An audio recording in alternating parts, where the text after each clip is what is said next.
Live from the campus of IUPUI, the 2015 Scripps Regional Spelling Bee. Telecast presented by the Children's Museum of Indianapolis. And good evening, everyone. Welcome to the IUPUI Campus Center as once again HTSN and RTV6 are proud to present the Scripps National Spelling Bee, the Marion County Regional Competition. How do you spell success? That's easy compared to some of the very big words that we're going to hear from some of these academians tonight. Grades 3 through 8 will be represented, and when they step up to the microphone, they don't want to hear that bell ring because that means their night and their chance to advance to the National Bee is done. Sure to be some pressure situations tonight, but you'll be prepared to be amazed at some of the outstanding performances that we will see by the end of tonight. 30 spellers will start, only one will finish on top at the end, and it's time to begin our competition right now.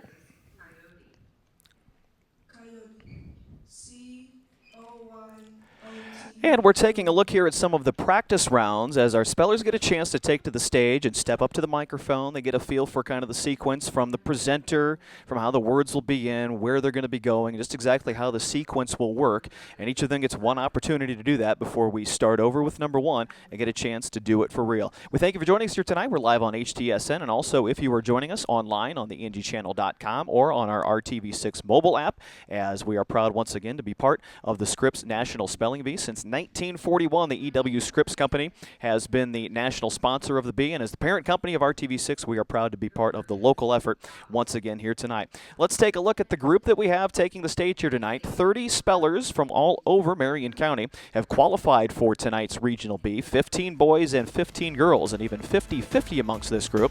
They are from ages 9 to 14. 4 of these spellers on the stage tonight were actually part of last year's Spelling Bee, so if you want to consider them perhaps among the favorites, and we'll talk more about that as the evening goes on. And you can see the breakdown by grade. We have grades 4 through 6 represented here tonight, just a single 4th grader, and we'll take a look at him coming up here. In fact, he's got his practice word right now, but you see half of our field here tonight is 6th graders, couple 7th graders, and half a dozen 8th graders as well. And once again, we have an opportunity for each of the spellers to step up and take a practice round. You're getting a look there at Andrew McCoy, who is the lone 4th grader of the group, our youngest competitor, and we will see some very experienced spellers coming to the stage as the evening goes on here tonight. Now, how do these spellers get to this Regional Bee? Well, as again, tonight, 4th through 8th grade, all of these are the top finalists from 3 district contests that were held in Marion County over the course of the past couple of weeks. And of course, each of these students as well won their very own school spelling bee to advance to that district contest. And that is the format that kind of goes throughout the country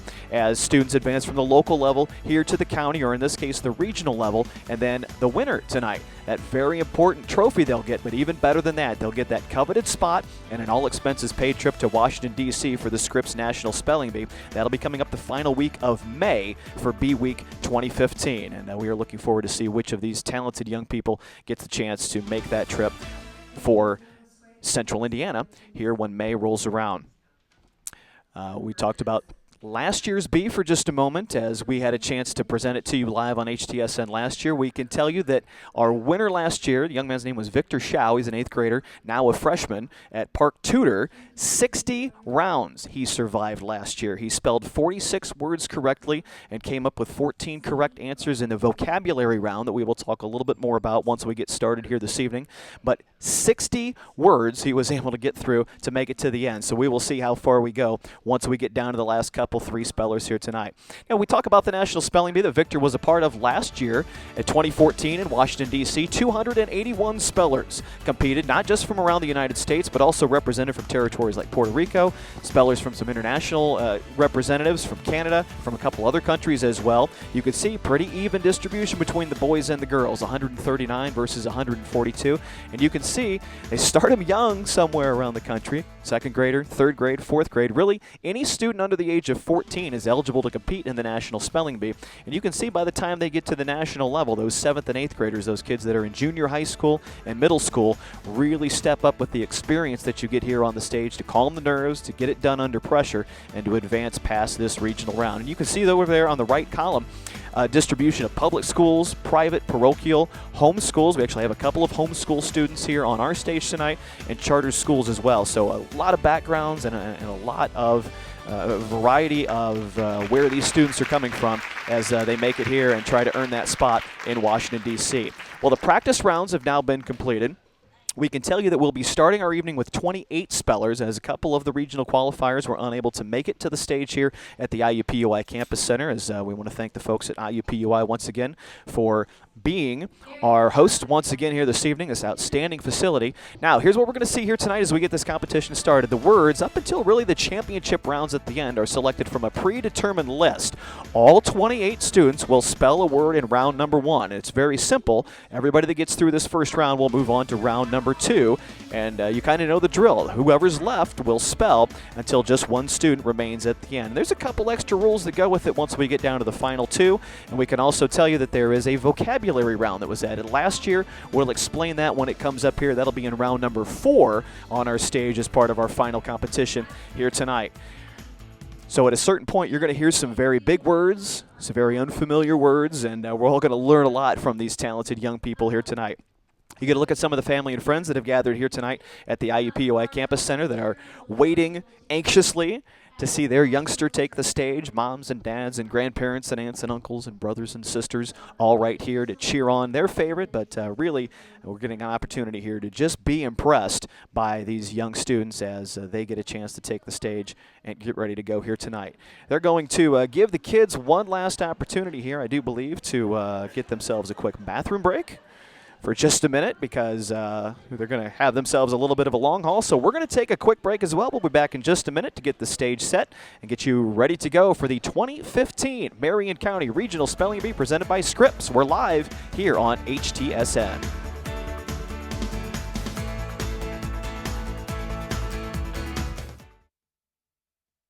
Citizens of Earth, Decepticons have been sighted at the Children's Museum. We need you to join our team to protect the Allspark and to defend Earth. Transformers, Robots in Disguise, at the Children's Museum of Indianapolis. Open now. Good news for winter blues. May is on the way. And RTV6 is the only place to see the race. First, we turn up the heat with the Angie's List Grand Prix of Indianapolis. Then rev up for the 99th running of the Indianapolis 500. The drivers, the stories, the greatest spectacle in racing. Join Dave First and the RTV6 sports team with RTV6 driver analyst Tony Kanaan. Tony Kanaan, Dave First. RTV6, the only place to see the race. This is going to be good. Monday, March 16th, dancing's new season is a perfect 10. Come on and dance with me. Come on and dance with me. Feel the music like a lover's kiss. Feel the rhythm like a warm embrace. Come on and dance with me. Dancing season premiere, Monday, March 16th on ABC. Here at RTV6, Storm Team 6 is always tracking the next storm. Keeping you safe is our #1 priority. That's why you need the Storm Shield app from RTV6. From watches and warnings to radar and live video, it's everything you need to weather any storm. But don't just take our word for it. Storm Shield is one of Time.com's top 10 weather apps. Get severe weather alerts for your exact location. Download the RTV6 Storm Shield app now.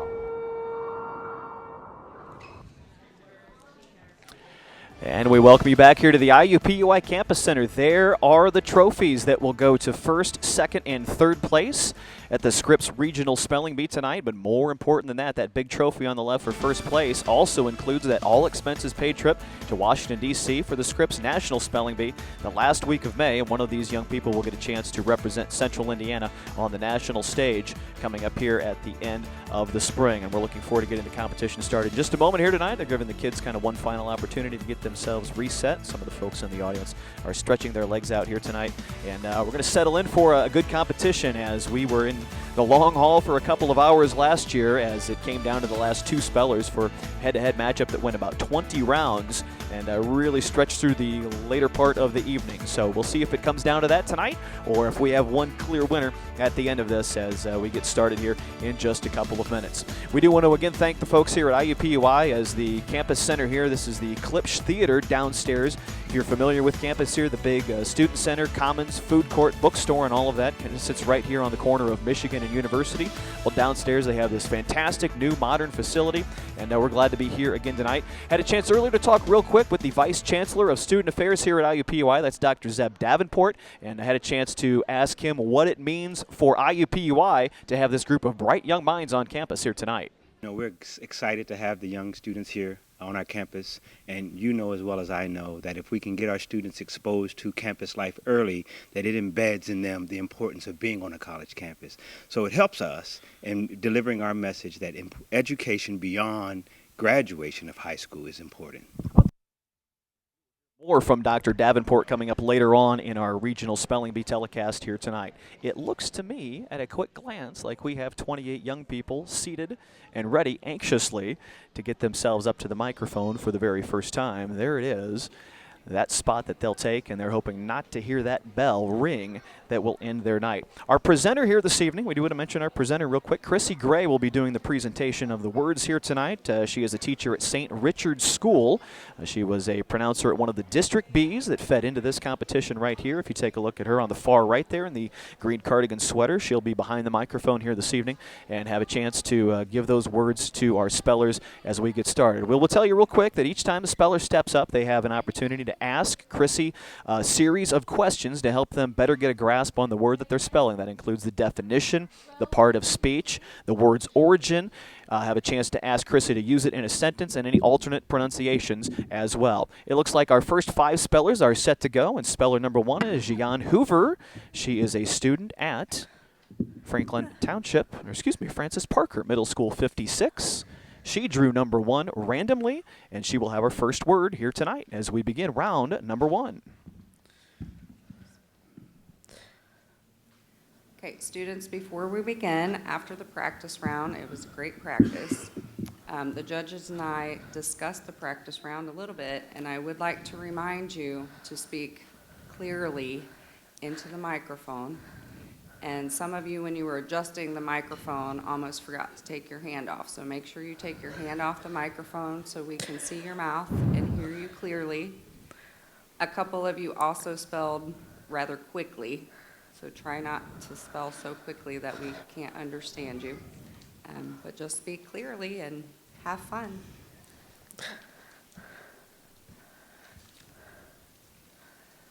And here we begin. Your first word is hurdle. Hurdle. Hurdle. Curdle. Hurdle. Hurdle. Definition, please. An artificial barrier over which humans or horses leap in a race. Hurdle. Hurdle. Hurdle. Correct. And our first speller is successful. Gian's a 7th grader at School 56. Next up is Kiana Mims.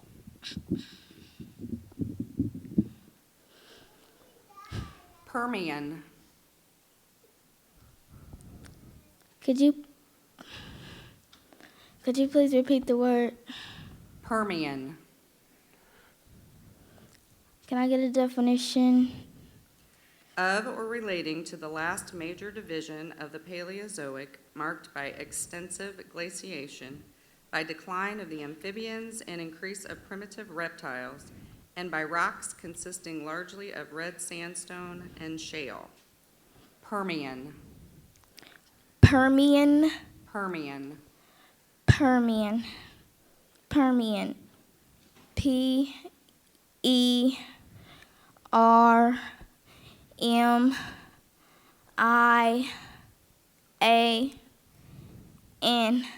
Permian. Correct. And well done for Kiana. She's a 6th grader at School 19. And next to the microphone, William Henby, returning contestant from last year.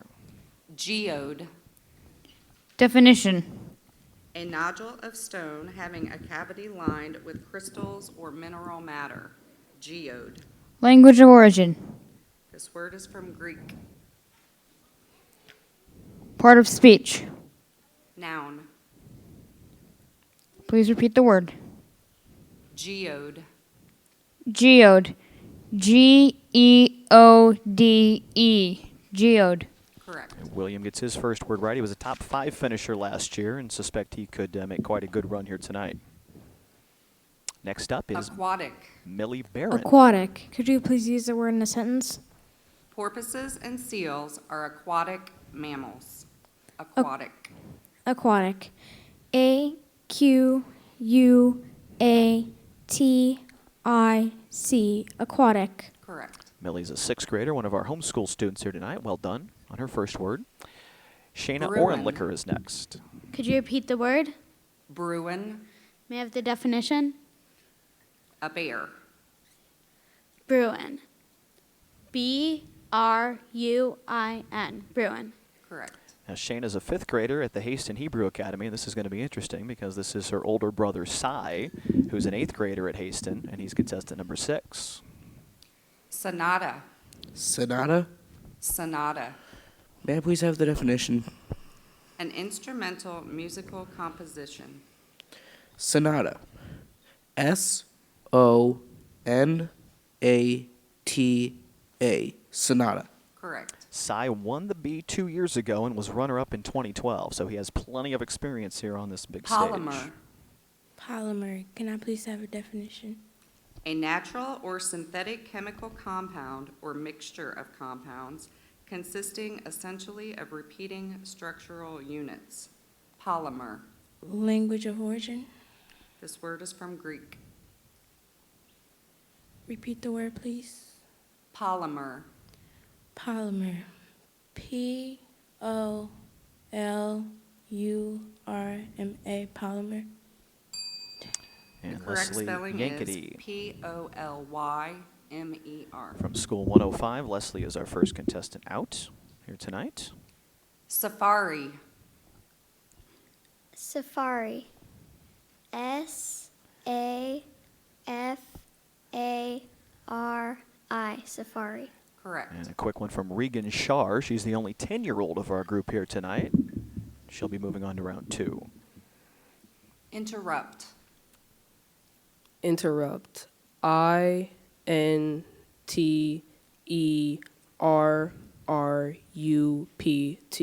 Interrupt. Correct. That's London Clark. He's a sixth grader at Crispus Attucks High School. So 8 of the first 9 successful. Brings up the second row of students, and LaRon Fleming, contestant number 11, will be up first. Dracula. Dracula. Dracula. Can use it in a sentence. Chris doesn't seem to realize that his boss, who emails him at all hours of the night, is a Dracula. Dracula. DRACULA.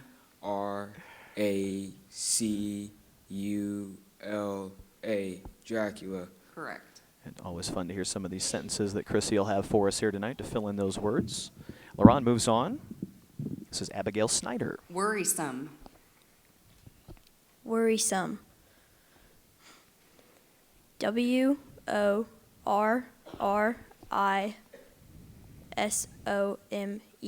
Worrisome. Correct. Abigail's a sixth grader at St. Rochelle Catholic School. She'll be moving on.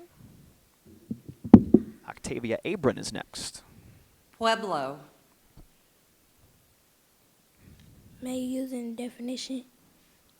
A town founded by Mexican-Spanish settlers in the southwestern United States. Pueblo. PUEBLO. Correct. And Octavia's a student at School 54. She'll be moving on. Mackenzie Ligabell Diorama. is next. Diorama. DIARAMA. Mackenzie. Correct spelling is DIORAMA.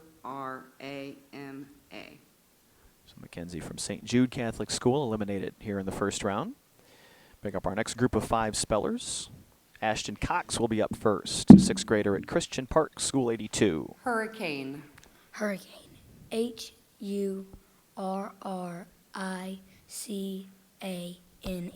Hurricane. Correct. Elad Nichols Kaufman is next. Mosque. Definition, please. An Islamic place of public religious worship. Mosque. Language of origin.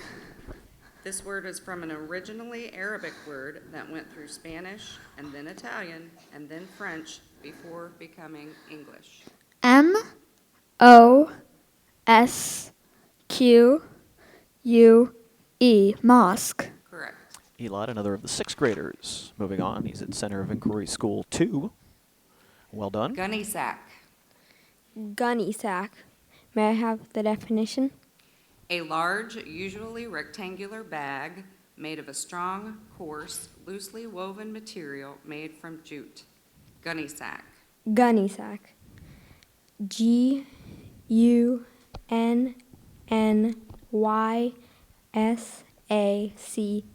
Gunny sack. Correct. That's Nikki Ivan from the Sycamore School, grade number 6.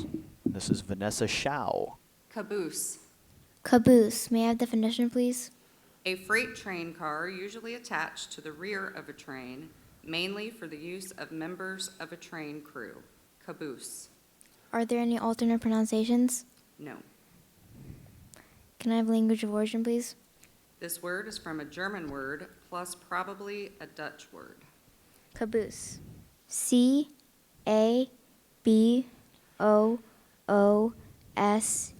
Caboose. Correct. Note that it was Vanessa's brother Victor that won last year, so we'll see how she does tonight. Retrospective. Can I have the definition? Contemplative of or relative to past events, characterized by, given to, or indulging in the act or process of surveying the past. Retrospective. Retrospective. R-E-T-R-O-S-P-E-C-T-I-V-E.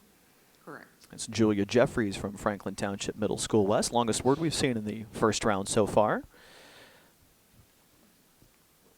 So another group 8 of 9. Moving on to round 2. Khalees Hutchins steps up next. Sitzmark. Can I have a sentence? Joey struggled to stand up, but the deep snow made him fall back into his sitzmark.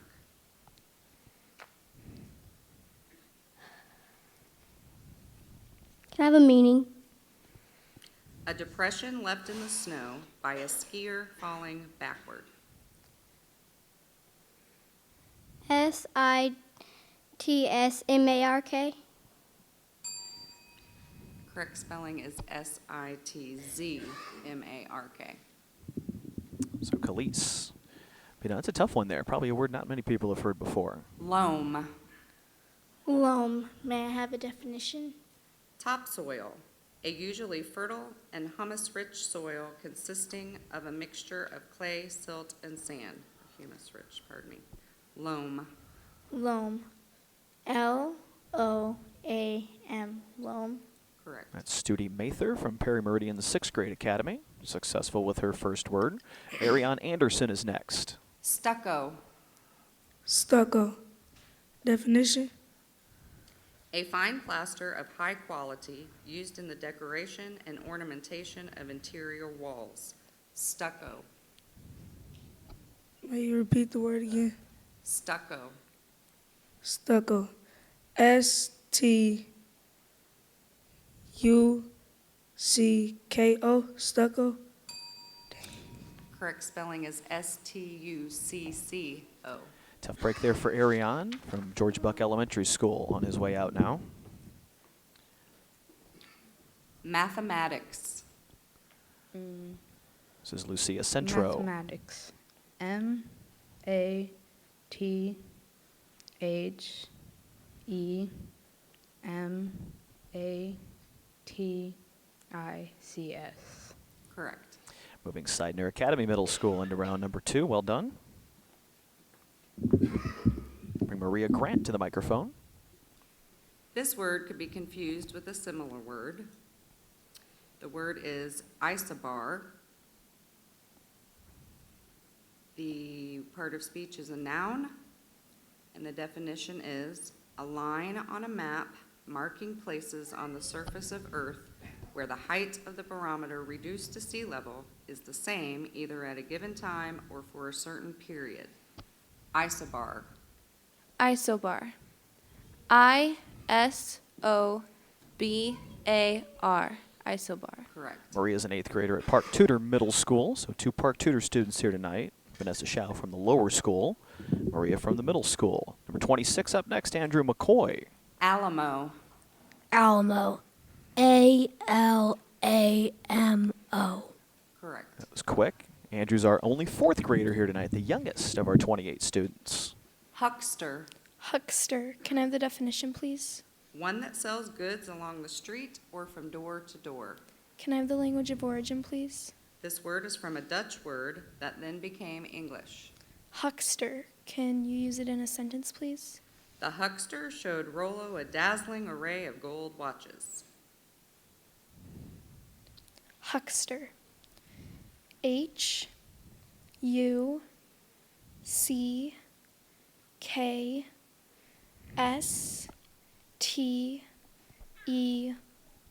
Huckster. Correct. And that's Larissa Tuttle. She finished third last year, our highest finishing returning speller from 2014. Sumo. Sumo. May I please have a definition? A Japanese form of wrestling in which a contestant loses the match if he is forced out of the ring or if any part of his body except his feet touches the ground. Sumo. Sumo. May you please use it in a sentence? As part of their study of Japanese culture, the class watched an hour of sumo on ESPN. Can you please repeat the definition? A Japanese form of wrestling in which a contestant loses the match if he is forced out of the ring or if any part of his body except his feet touches the ground. Sumo. Sumo. T-S-U-M-O. Sumo. The correct spelling is S-U-M-O. Leola Sweat from School 27 out in round number 1. 2 spellers left here in our first round. Lilac. Can you use it in a definition, please? Any of various cultivated shrubs that are derived directly or by hybridization from members of a genus of Old World shrubs having purple, white, or sometimes pink flowers. Lilac. Lilac. L-I-L-A-C. Lilac. Correct. Mang Nem Chow from School 65, a 5th grader. She'll be into round 2. And our final speller in round 1, Nicholas Genus. Angelic. Can you repeat the word? Angelic. A-N-G-E-L-I-C. Correct. And Nicholas gets Washington High School into round number 2. So there you have it.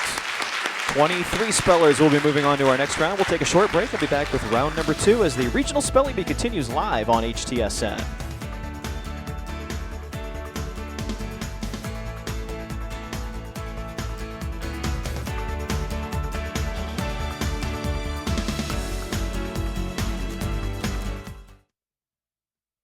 Citizens of Earth, Decepticons have been sighted at the Children's Museum.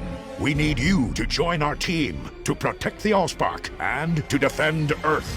Transformers, robots in disguise at the Children's Museum of Indianapolis. Open now. Monday, March 16th, dancing's new season is a perfect 10.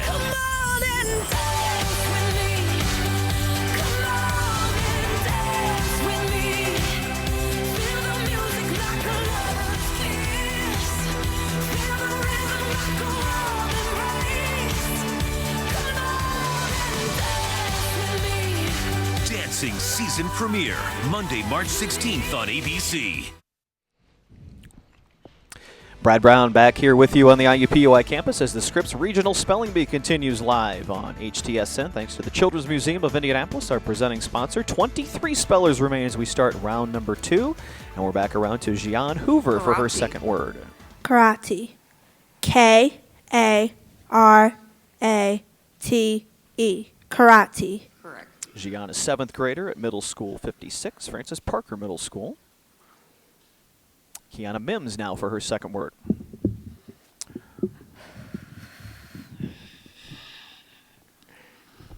Ambiguity.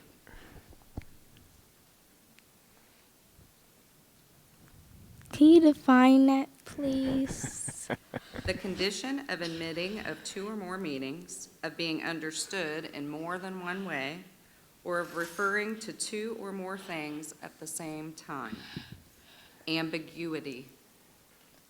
Ambiguity. Ambiguity. A. M. B. I G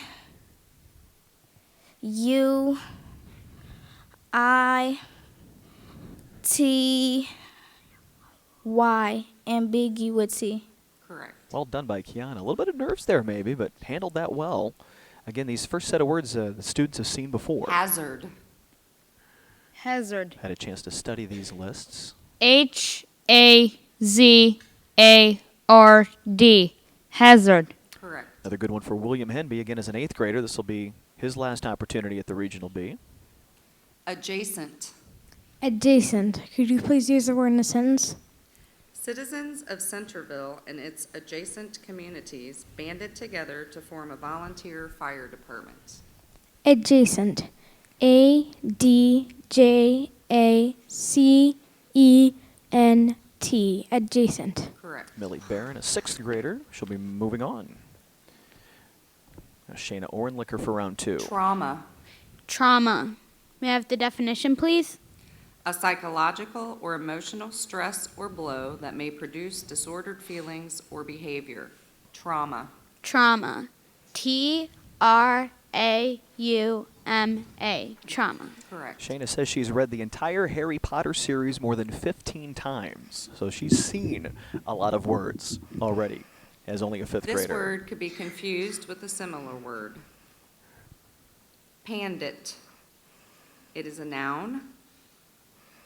The definition is a Brahmin expert in Sanskrit and in the science, laws, and religion of the Hindus.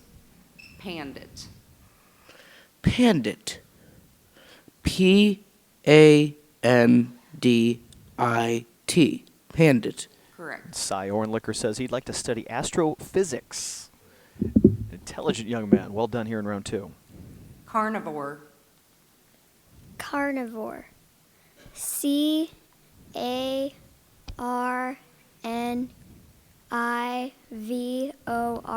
Carnivore. Correct. Regan Shar, the only 10-year-old of our group on stage here tonight. Makes quick work of that one. This word has a homonym. The word is quiche. It is a noun.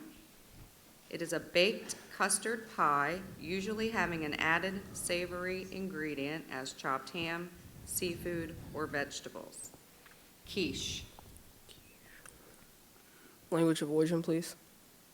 Originally German, this word became French before entering English. Quiche. K-E-I-S-H.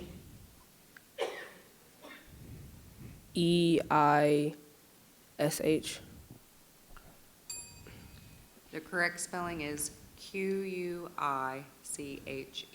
Tough one there for London Clark. So he'll be the 6th student eliminated here tonight as we continue round number 2 with LaRon Fleming. Laureate. Can you use that in definition? A long, light, but strong rope used with a running noose for catching livestock. What was the word again? Laureate. Word of origin. The word of origin went from Latin to Spanish. It could also be confused with a similar word. I'll go ahead and give you a sentence too. Jonathan watched in fascination as the cowboy demonstrated his skill with the laureate. Laureate. L.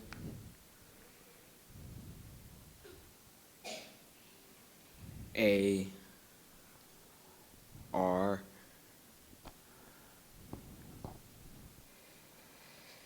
I. O-T. Laureate. Correct spelling is L-A-R-I-A-T. Just hung up on the end there for LaRon. Lariat, the more common pronunciation of that, but the proper dictionary pronunciation there from Chrissy. Hustings. Hustings. Can I have an origin, please? This word is from an originally Old Norse word that then passed into English. Hustings. H-U-S-T-I-N-G-S. Hustings. Correct. Abigail Snyder moving on quickly there from round number 2. Character. Character. CHARACTER.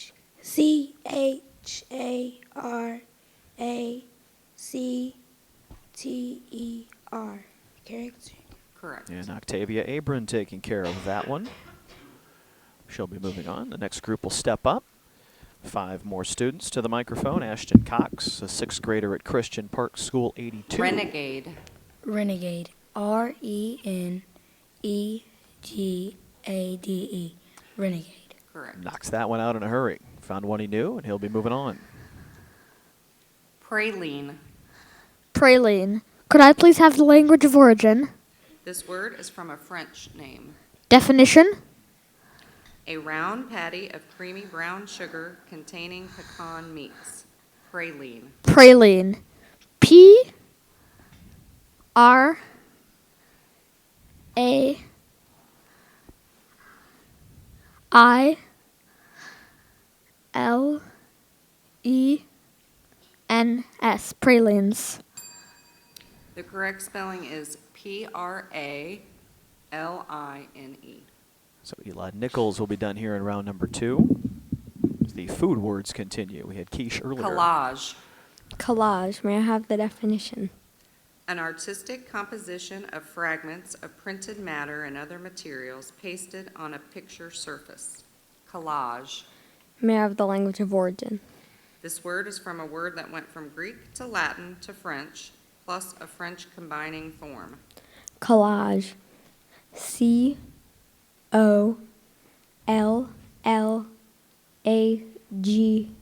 Collage. Correct. Nikki Ivan taking care of that one. 6th grader at the Sycamore School. Fiery. Fiery. Are there any alternate pronunciations? No. Can I have definition, please? Full of, charged with, or exuding emotion, spirit, or passion. Can I have language of origin, please? This word is originally English. Fiery? Fiery. Fiery. F-I-E-R-Y. Fiery. Correct. Vanessa Shao taking care of that one. She'll be moving on to the 3rd round. Mantilla. Can I have the definition? A light scarf, often of black lace, worn over the head and shoulders, especially by Spanish and Latin American women. Mantilla. Can I have the origin? This word is from Spanish. M-A-N-T-I-L-L-A. Correct. Julia Jeffries there from Franklin Township Middle School West, handling the Spanish word presented to her quite well. We move to the back row now. Formidable. Formidable. Formidable. Formidable. Correct. Studi Mather taking care of that one very quickly. And Lucia Centro will be next. Yieldable. Can I have a definition? Capable of giving way under physical force so as to bend, stretch, or break. Yieldable. Yieldable. Y-I-E-L-D-A-B-L-E. Yieldable. Correct. And now Maria Grant, 8th grader at Park Tudor. So round 2 continues. This word has a homonym. The word is pompous. It is a plural noun. The definition is extensive, generally grass-covered plains of temperate South America east of the Andes or prairies. Pompous. Pompous. P-A-M-P-A-S. Correct.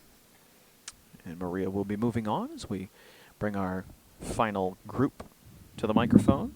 Andrew McCoy, little man ready to go. Hyphen. Hyphen.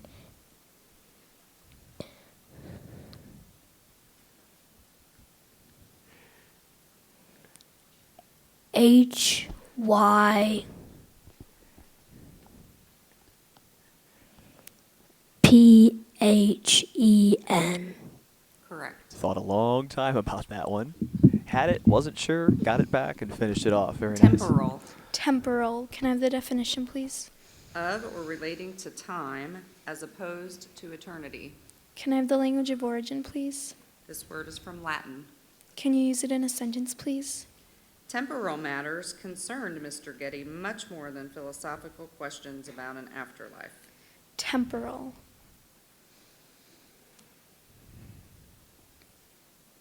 Temporal.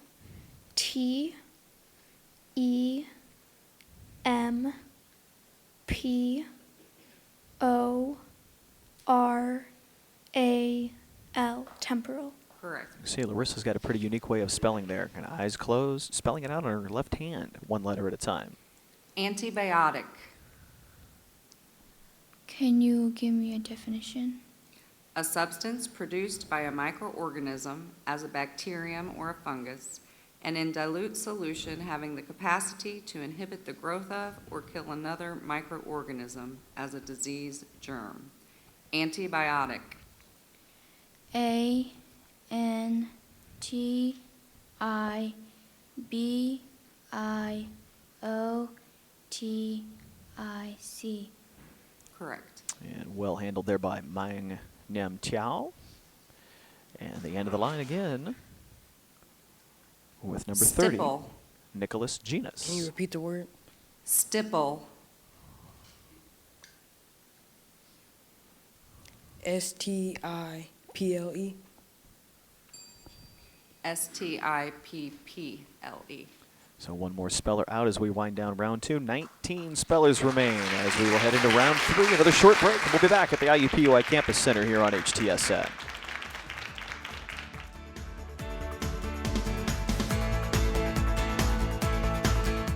The Jefferson Awards are stories that I love to tell and our viewers love to hear. These Hoosiers really represent the best our community has to give. They genuinely care. RTV6 is proud to recognize those volunteers with the prestigious Jefferson Awards. So if you know someone who volunteers or really makes a difference here in Central Indiana, we want to hear their story. Nominate a volunteer at theindychannel.com. The Jefferson Awards, in partnership with RTV6 and Citizens Energy Group. It's considered the Nobel Prize of Public Service. Citizens of Earth, Decepticons have been sighted at the Children's Museum. We need you to join our team to protect the Allspark and to defend Earth. Transformers, robots in disguise at the Children's Museum of Indianapolis. Open now.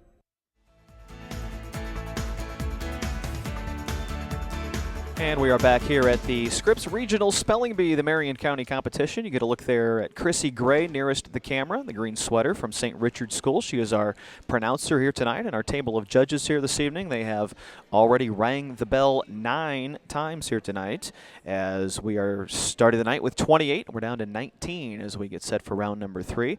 And if you'd like to learn more about the Scripps National Spelling Bee, all of it is online. Check out spellingbee.com to find out more about the history of the bee and what students and parents can do to get involved, and all of the information there about the National Bee Week, which will be right after Memorial Day in Washington, D.C. You can find that at spellingbee.com, and you can also find all of that information through our website at theindychannel.com. And we do thank those of you that are watching us perhaps online tonight with our mobile webcast, as well as live on our RTV6 app as well. And if you're on one and not the other, be sure to go to theindychannel.com and find all the information about how you can get the RTV6 app through the Apple Store or through Google Play as well. As we said, we started the night with 28 spellers on our stage here this evening. We're down to 19, and we'll get round number 3 started here in just a moment. As again, these schools represented here from all over Marion County. We have a nice mix here tonight of public schools, private schools, parochial schools, a couple of homeschool students as well. Students in grades 4 through 8 competing for those trophies right there, first, second, and third place. And we haven't seen too many nerves on the stage here tonight. You can tell that some of these students here handle this just a little better than others. Particularly the older students, it seems, are able to step up to the microphone and really get a handle on things pretty quickly. But we've already seen some of these young students even that have come in here tonight in front of a nice little audience of family and friends that they get the word and they get right to it and move themselves right into the next round. So a lot of confidence from these young people that, again, these early rounds, they have seen this predetermined list of words. So they've had a chance to study these, really get a handle on some of these words that they're going to hear in the first part of the competition tonight. And then once we advance down to the final couple 3 rounds, they will switch over to what is called the championship words. Those get very big and very complex, and those will be words that the kids may not have seen a whole lot of, perhaps in some other studies, but they just got to go with their knowledge of spelling and just go get it. Well, we talk about a little bit of the bee history here as we work our way toward the 2015 edition. The first National Spelling Bee was held in 1925, and the first year that E.W. Scripps sponsored the bee was back in 1941, and we are proud to be part of the E.W. Scripps Corporation here, the parent company of RTV6, and to be part of the bee here on the local level. They crowned co-champions 4 times. The most recent of those was just last year. We'll talk more about that as the night continues, and the first televised Bee Finals was in 1994, and you will have the Spelling Bee Finals again on RTV6 coming up the last week of May. Round number 3 is set to go. 19 spellers remain. The first group of 5 are ready to go once again. Chrissy has those words for them ready in front of them, and we'll go right back around to number 1 as Gian Hoover gets us started with our third round here this evening. This word has a homonym. The word is ductile. The part of speech is adjective. Definition is capable of being permanently drawn out without breaking, specifically capable of being drawn out into wire or thread. Ductile. Ductile. Part of speech. Adjective. Language of origin. This word is from French and Latin. Ductile. D-U-C-T-I-L-E.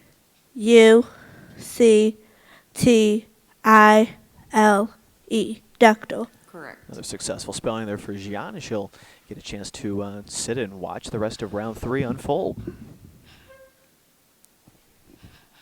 Caribou. Can I have a definition? Any of several large deer of northern North America that are related to the Old World reindeer. Caribou. Caribou. C-A-R-I-B-O-U.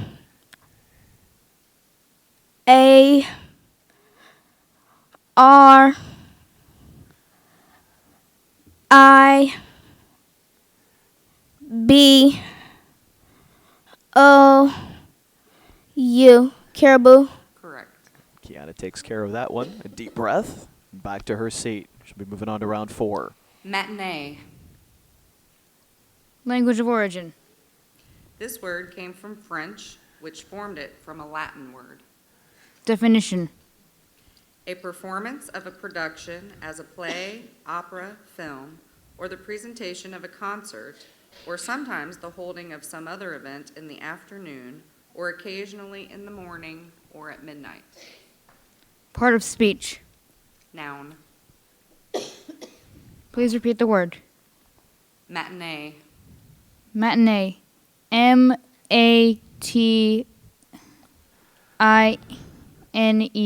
Matinee. Correct. And William Henby moving on. We saw William with a lot. He was very deliberate with his spelling last year as well. Likes to use all those questions Anchovy. at his disposal. Anchovy. Could you please define the word? Any of a number of small herring-like fishes, especially a common Mediterranean form, esteemed for its rich and peculiar flavor. Anchovy. Anchovy. A-N-C-H-O-V-Y.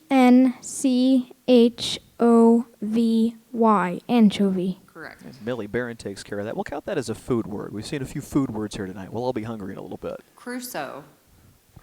Crusoe. May I have the definition, please?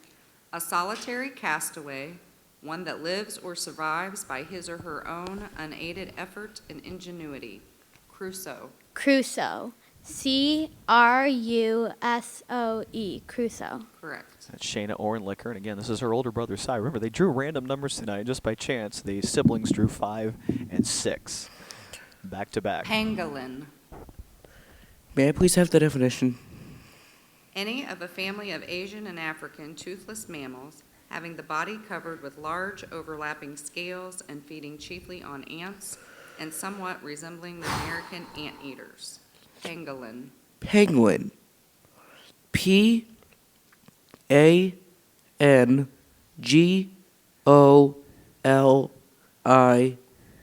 Penguin. Correct. Now, be honest, how many of you at home had any idea what that was? Well done by Cy, moving on to round 4. Androcentric. Can you repeat that? Androcentric. Can you use it in a sentence? GQ and Men's Health are androcentric publications. Definition? Neither of which Regan Centering Shar or centered are on or reading. in the male, dominated by or emphasizing masculine interests or point of view. Androcentric. Androcentric. ANDROCENTRIC.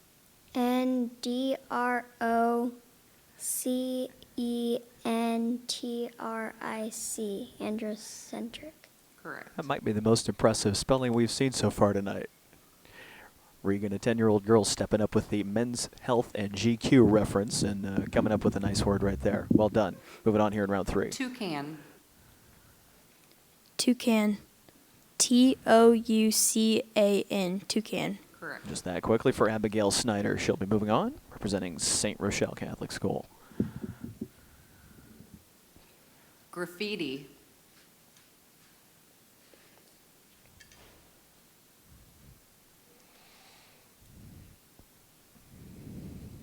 GURFI.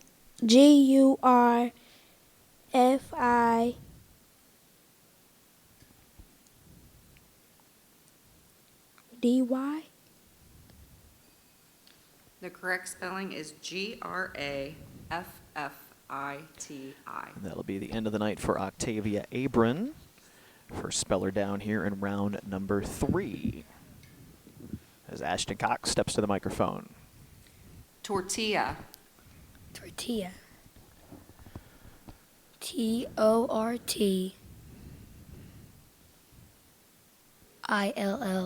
Tortilla. Correct. Very nice. Ashton's a first-degree black belt in Taekwondo, taking care of tortilla. Spaghetti.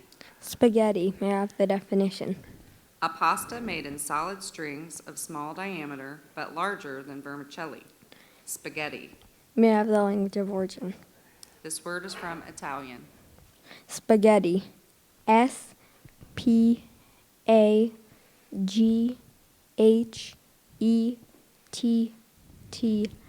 Spaghetti. Correct. There's Nikki Ivan taking care of that. Our word buffet continuing here in round 3. This word could be confused with a similar word. The word is Autobahn. It is a noun. It's a road in Germany with double traffic lanes in each direction, separated by a parkway. Autobahn. Can I have a language of origin, please? This word is from a Greek-derived German word plus a German word. Are there any alternate pronunciations? Autobahn. Can I have a sentence, please? Klaus pulled his Mercedes-Benz over to the side of the Autobahn to read the map. Autobahn. AUTOBAHN.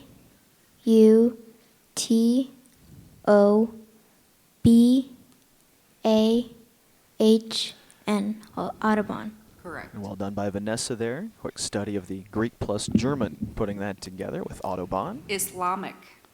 Can I have the definition? Of, relating to, or characterized by the religious faith of Muslims. ISLAMIC. Correct. And Julia Jeffries making quick work of that one. As round 3 continues, only one speller gone here so far in this round as the final group steps up. Spritz. Spritz. May I have a definition? A spray, a squirt. Spritz. SPRITZ. Spritz. Correct. Studi Mather there plays the viola, taking care of Spritz here in round 3. Well done. Magnolia. Can I have a definition? Any tree or shrub of a genus of North American and Asian shrubs and trees that have entire evergreen or deciduous leaves and usually show a white, yellow, rose, or purple flowers appearing in early spring. Magnolia. Magnolia. MAGNOLIA.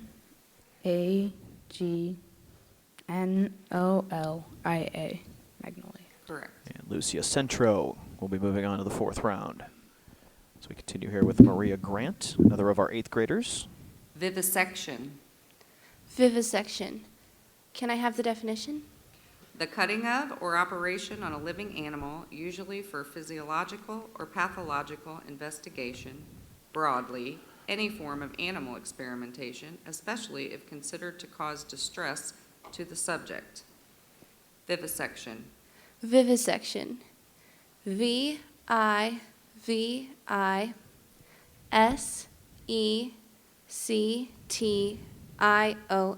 Vivisection. Correct. Nice job by Maria there to take care of that one. So we will have our final 3 spellers here in round number 3. Step up. Andrew McCoy, and bring that microphone right back down. Quesadilla. Quesadilla.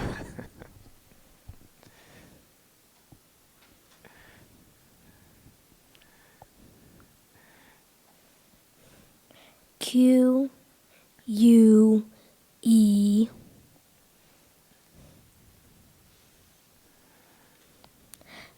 S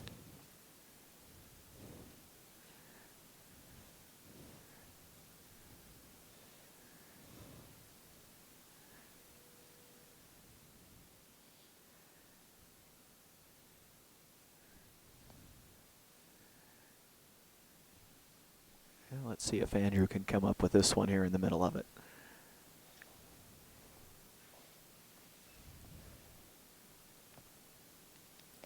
Adilla. Correct. It's like that wasn't quite a guess. I think you finally went with it. Well done right there. Took just a second. Nether. Nether. Can I have the definition, please? Lower, under. Nether. Can I have the language of origin, please? This word is originally English. Nether. Can you use it in a sentence, please? The new police officer soon became acquainted with the nether, crime-ridden regions of urban society. Nether. N-E-T-H-E-R.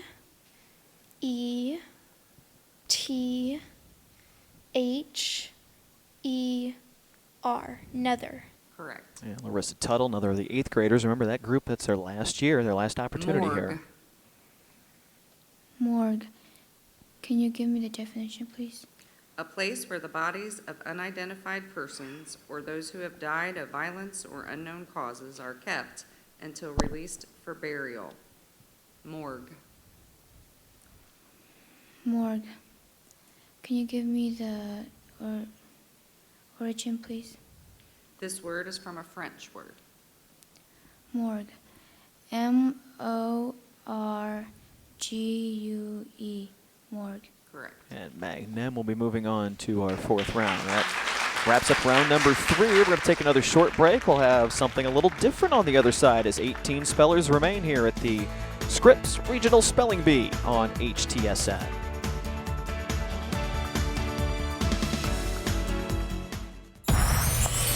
Monday, March 16th, dancing's new season is a perfect 10.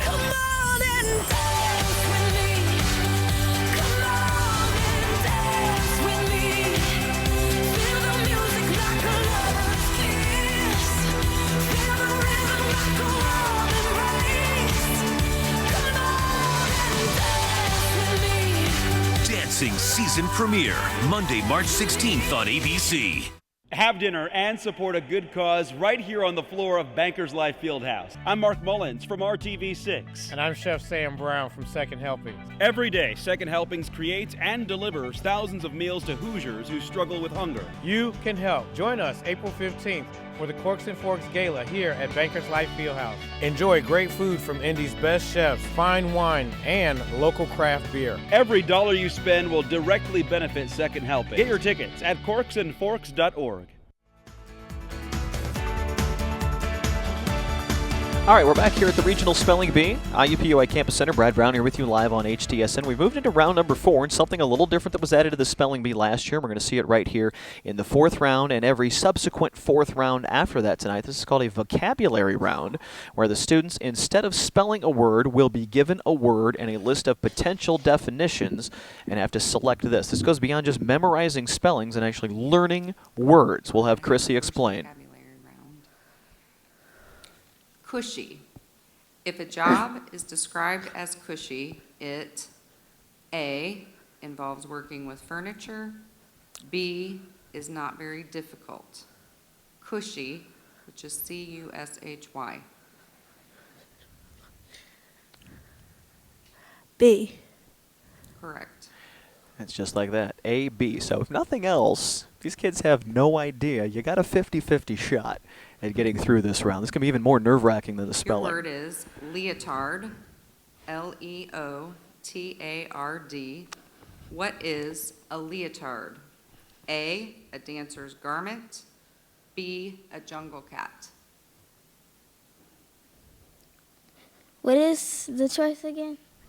What is a leotard? A dancer's garment. B, a jungle cat. You said B, a jumbo cat? Incorrect. A leotard is a dancer's garment.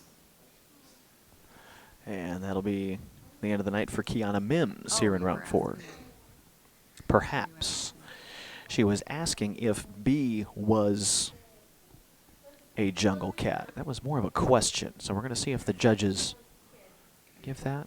Yeah, they're going to count that as an answer. And it's a tough break there for Kiana.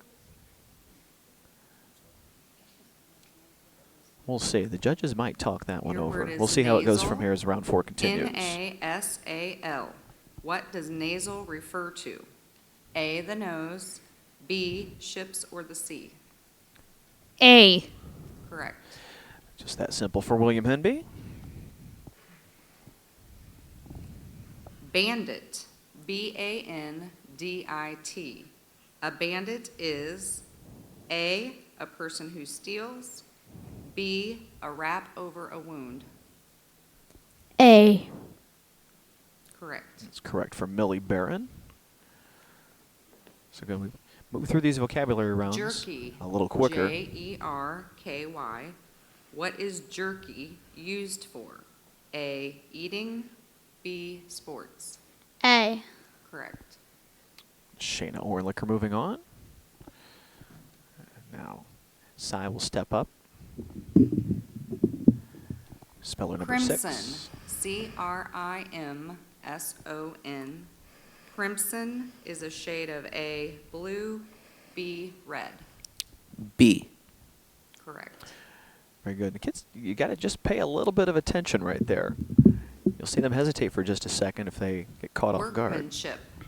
W-O-R-K-M-A-N-S-H-I-P. What does workmanship refer to? A, labor unions. B, the manner of making something.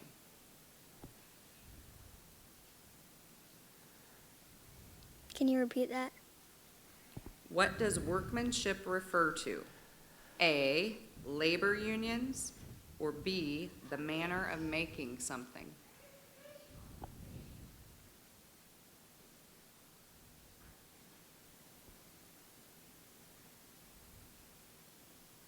A. Workmanship means the manner of making something. Tough one there for Regan Shar. So she'll be done here in round number 4. Confetti. C-O-N-F-E-T-T-I. What is confetti made of? A, paper. B, pasta. A. Paper. Correct. Abigail Snyder takes care of that one. Back to Ashton Cox. Spectrum. S-P-E-C-T-R-U-M. What is a spectrum? A mirror or reflective surface. B, a series of images formed when a beam of light is subjected to dispersion. B. Correct. Good work there for Ashton. Nikki Ivan here in the same little group with him. Glitz. G-L-I-T-Z. What is glitz? A, a feeling of remorse. B, extravagant showiness. B. Correct. Nikki's got the sweatsuit on tonight. He's looking cozy up there on stage. Nice and easy with that one. Diagnosis. D-I-A-G-N-O-S-I-S. What is a diagnosis? A summary of a story or essay. B, the act of identifying a disease from its symptoms. B. Correct. And Vanessa Shao moving on to round 5. Loiter, Loiter. What does it mean to loiter?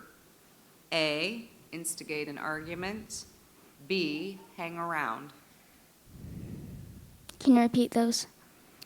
What does it mean to loiter? A, instigate an argument. B, hang around.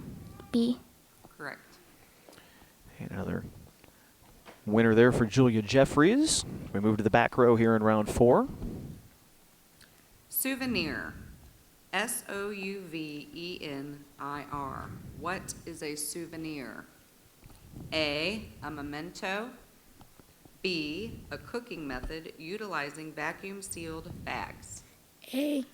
Correct. Studi Mather hoping maybe a trophy will be a souvenir of her time here on stage tonight. Should we move it on? Algebra, Algebra. What does algebra refer to?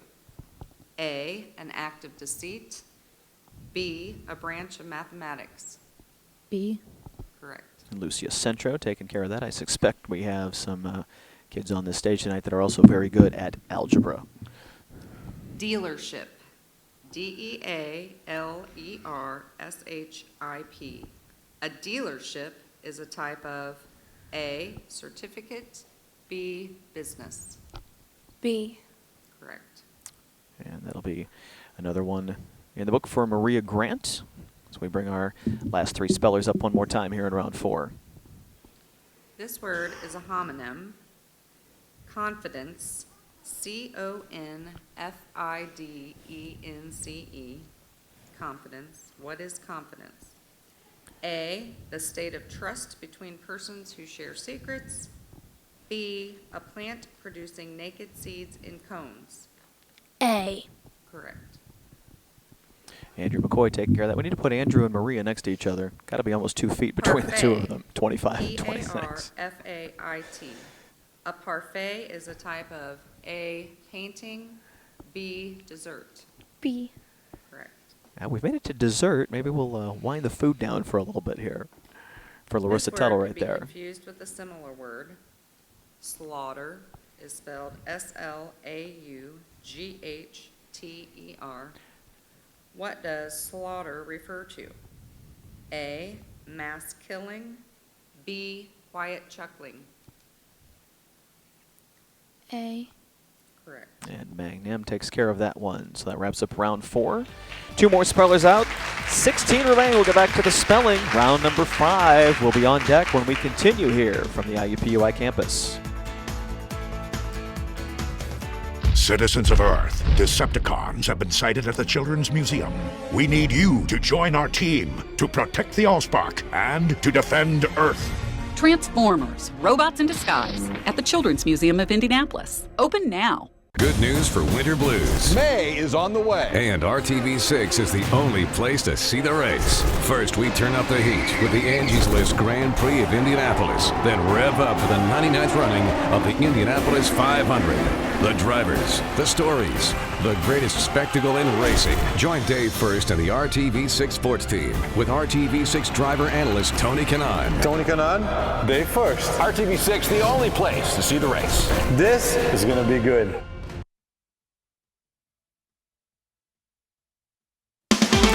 Welcome back to the 2015 Scripps Regional Spelling Bee from the campus of IUPUI. This telecast is presented by the Children's Museum of Indianapolis.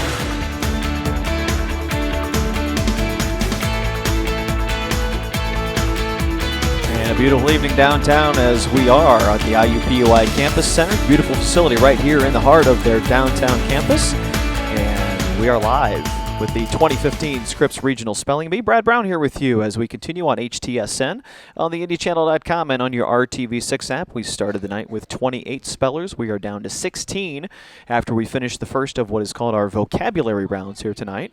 Sarah Griffin is the organizer of the bee. And we give the fair answer But we did hear an audience member say the letter. It's not funny, but it makes me feel awkward to have to say this.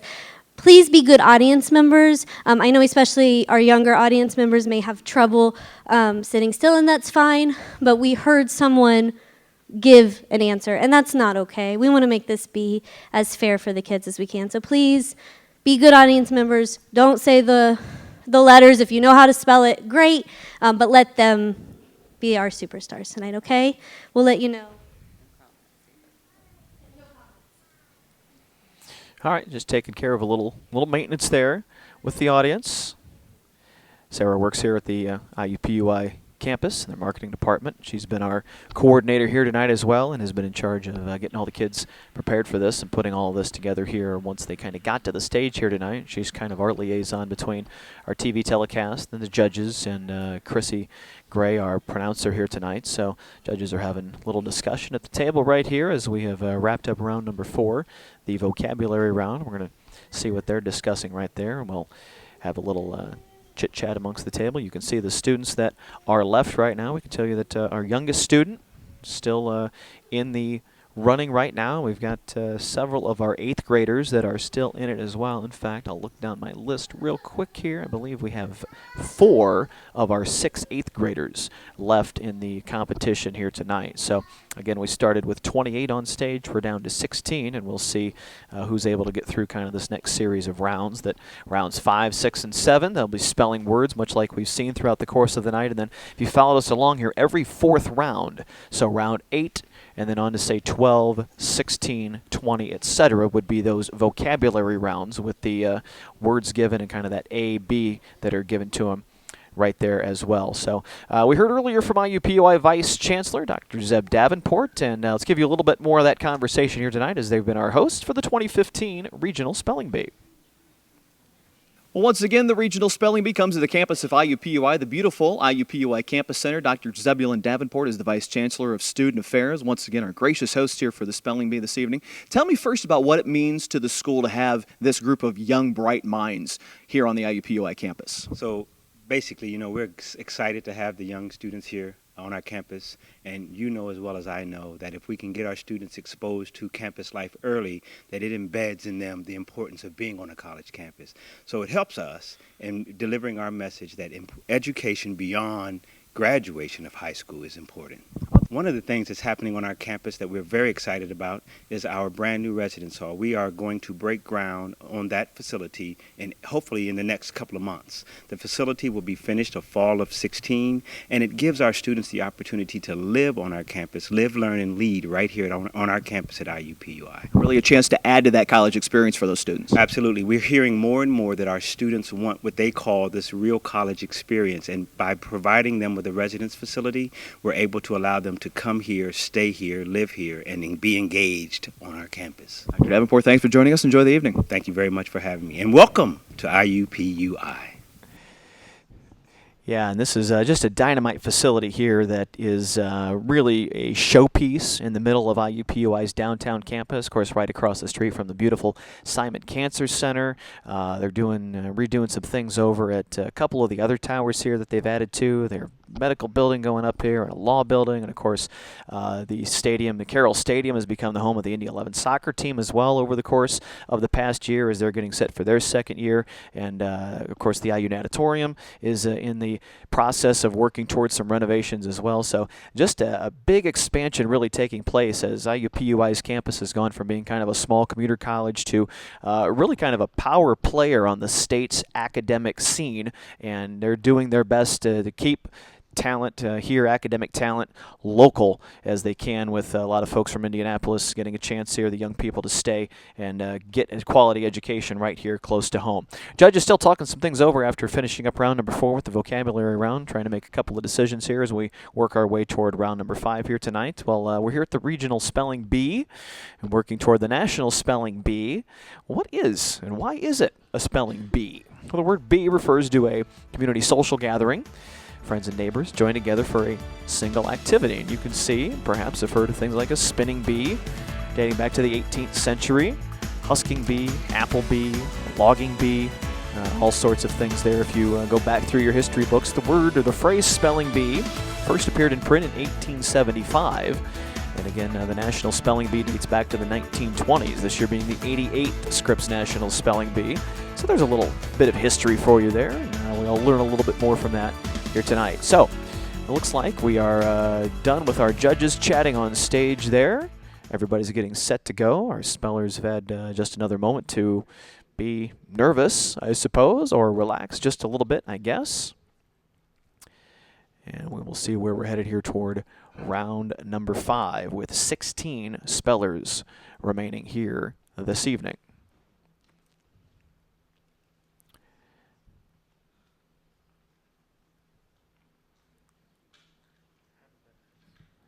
And Chrissy Gray, our pronouncer from St. Richard's School, getting her list ready.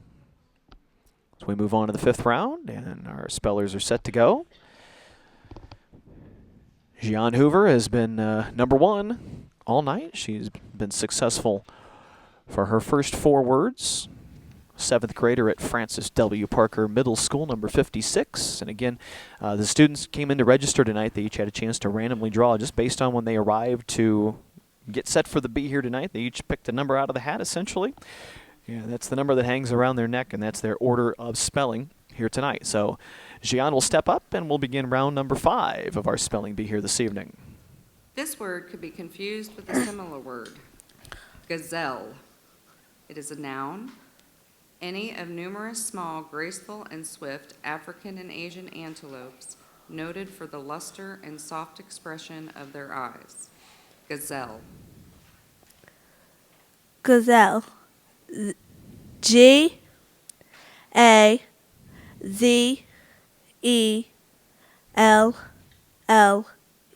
Gazelle. Correct. And a good start here to round number 5. Hominy. Definition. Kernels of hulled corn with the germ removed in either whole or ground. Part of speech. Noun. Language of origin. This word is probably of Algonquian origin. Any alternate pronunciations? No alternate pronunciations. Hominy. H-O-M-I-N-Y. Hominy. Correct. And William Henby will be moving on to round 6. Again, one of 4 8th graders left in the bunch here tonight.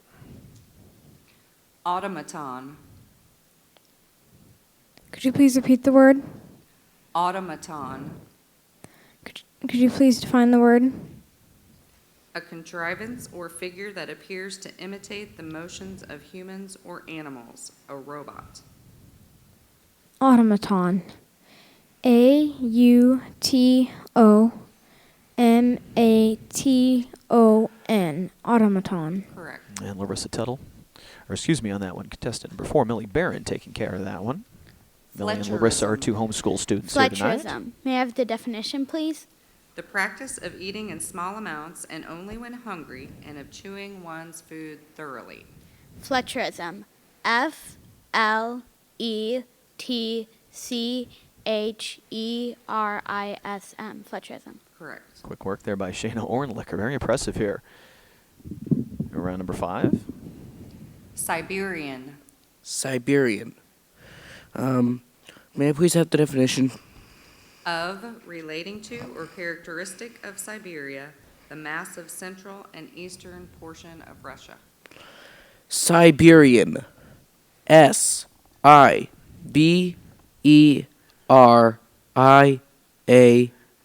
Siberian. Correct. And Cy takes care of that one. Again, Cy Ornlicker won this spelling bee and went to D.C. 2 years ago as a 6th grader and was runner-up 3 years ago as a 5th grader. Fennel.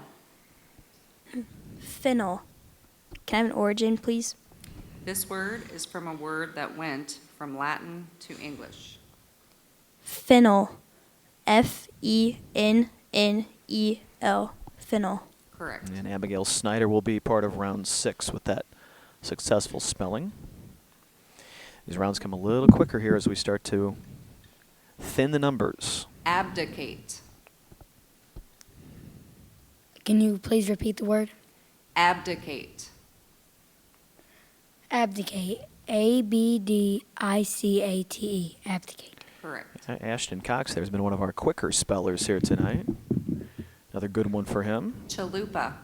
Chalupa, may I have the definition? A fried corn tortilla, sometimes shaped like a boat, and usually filled with a savory mixture as of meat, vegetables, or cheese. May I have the language of origin? This word was originally French, but passed through Spanish before becoming English. Chalupa. Chalupa.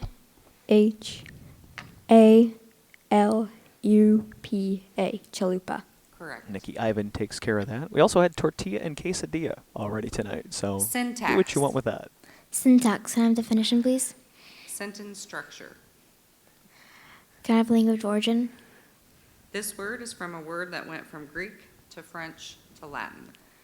Can you use it in a sentence, please? The speechwriter spent hours quibbling over syntax. Syntax.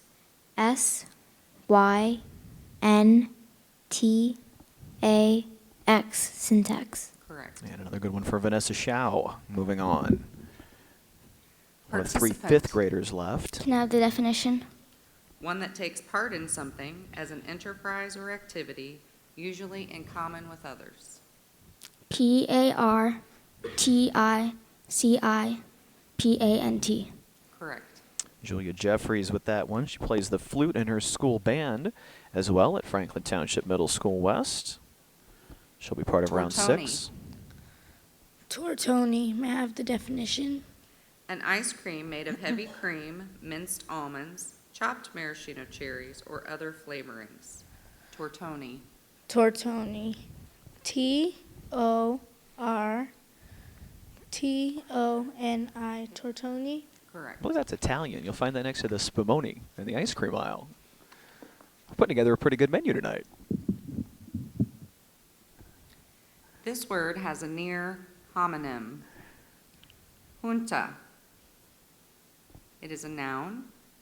It means a closely knit group of persons composing or dominating a government, especially after a revolutionary seizure of power. Can you repeat it? Junta. Can I have language of origin? This word is from a word that went from Latin to Spanish.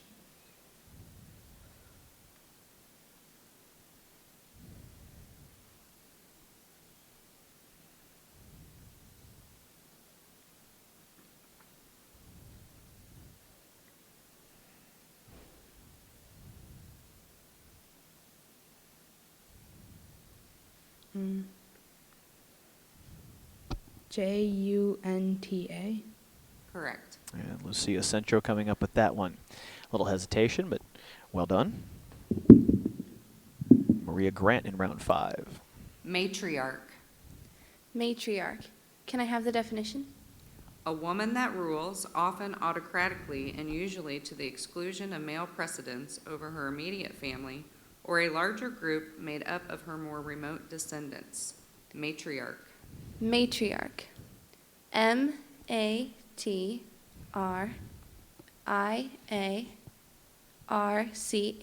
Matriarch. Correct. You can always tell the spellers that they light up very quickly when they have a word that they already know. I believe we have our tallest and our shortest Alcohol. spellers next to each other. Alcohol. A-L-C-H-O-L.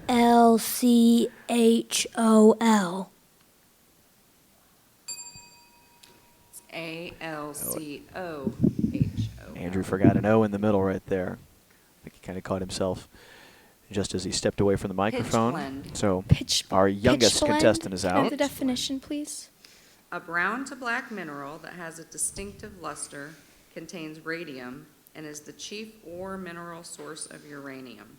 Can I have the language of origin, please? This word is from an originally German word. Are there any alternate pronunciations? No. Can you use it in a sentence, please? A German chemist discovered uranium in pitchblende in 1789. Pitchblende. Pitchblende.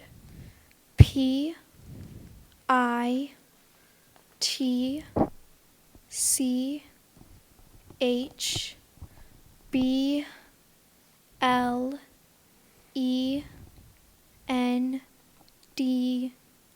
Pitch blend.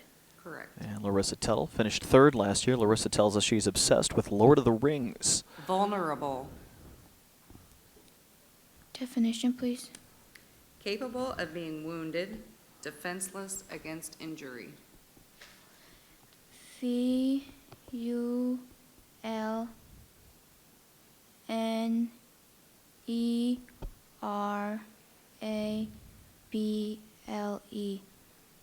Correct. And Magnum Tial takes care of that one. So 15 will make it to round 6. We'll have that for you in just a moment when we come back here on HTSN.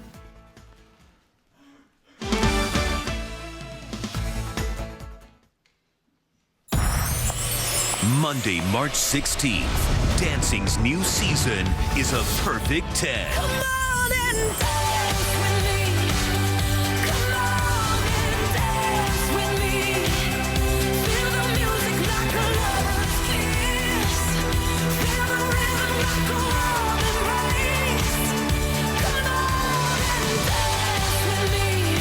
Dancing season premiere, Monday, March 16th on ABC. Here at RTV6, Storm Team 6 is always tracking the next storm. Keeping you safe is our #1 priority. That's why you need the Storm Shield app from RTV6. From watches and warnings to radar and live video, it's everything you need to weather any storm. But don't just take our word for it. Storm Shield is one of Time.com's top 10 weather apps. Get severe weather alerts for your exact location. Download the RTV6 Storm Shield app now.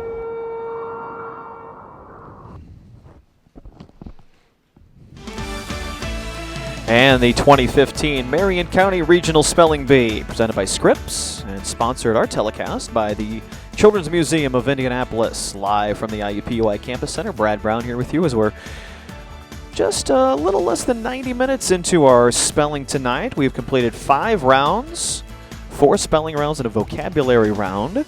And we will go to round number 6 with 15 spellers left in the competition. A little bathroom break for a couple of those students, and we'll be right back in action here in just a moment.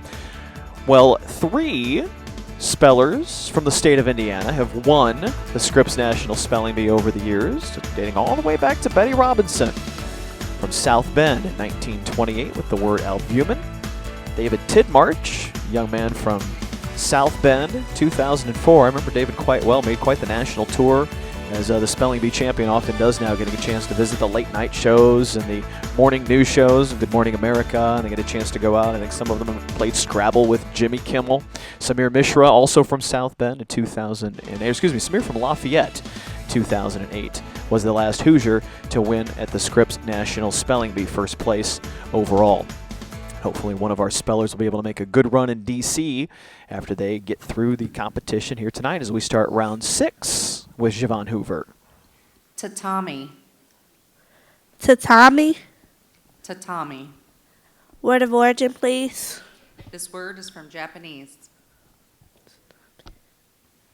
Any other pronunciations? No. Definition, please. Straw matting used as a floor covering in a Japanese home.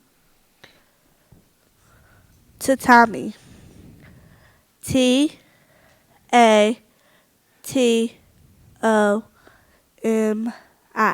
Tatami. T-A-T-A-M-I. And Gian kind of knew it right quickly there. The Japanese spelling, I think, there with the T-A-T-A is where we are now down to 14. Castanets. Definition. A rhythm instrument used especially by dancers that consists of 2 small shells of ivory, wood, or plastic, which are fastened together to hang from the thumb and are clicked together by the other fingers. Language of origin. This word is from a word that went from Latin to Spanish. Any alternate pronunciations? No. Part of speech. Plural noun. Castanets. C-A-S-T-A-N-E-T-S.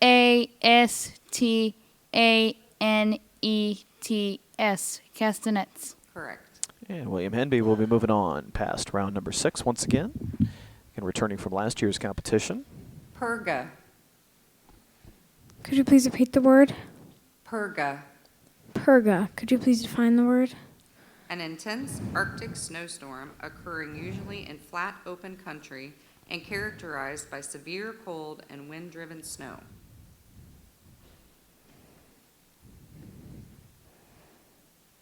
Purga. P-U-R-G-A. Purga. Correct. And Millie Barron taking care of that one quickly here in round 6. Autopsy. Autopsy. May I have the definition, please? An examination of the body after death, usually with such dissection as will expose the vital organs for determining the cause of death or the character and extent of changes produced by disease. Autopsy. A-U-T-O-P-S-Y. Autopsy. Correct. Shayna Ornlicker taking care of that. We told you about her reading prowess earlier. Big fan of the Harry Potter series. She's also an avid writer. Tantalize. Tantalize. May I please have the definition? Tease or torment by presenting something to the view in exciting desire, but continually frustrating the expectations by keeping it out of reach. Tantalize. Tantalize. Tantalize. T-A-N-T-A-L-I-Z-E.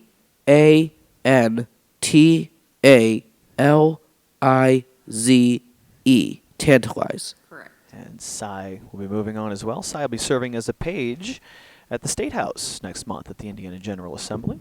He'll be looking forward to that. Wagnerian. Wagnerian. Can I have an origin, please? This word is from a German name. Wagnerian. W-A-G-N-E-R-I-A-N.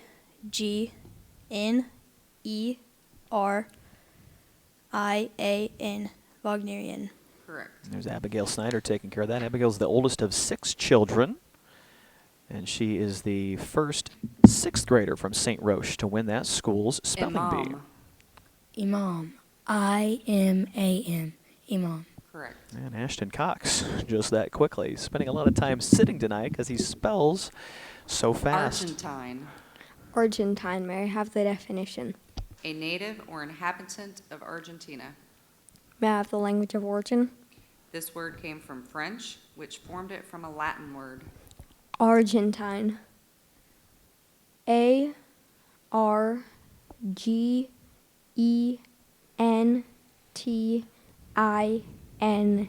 Argentine. Correct. And Nikki Ivan getting it done here in round 6.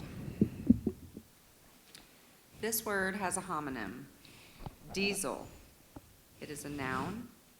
A vehicle as a truck, locomotive, or ship driven by an internal combustion engine in which air is compressed to a temperature sufficiently high to ignite fuel injected directly into the cylinder where the combustion and expansion actuate a piston. Diesel. Can I have a sentence, please?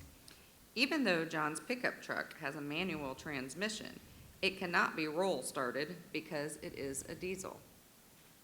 Can I have language of origin, please? This word is from a German name. Diesel. D-I-E-S-E-L. Diesel. Correct.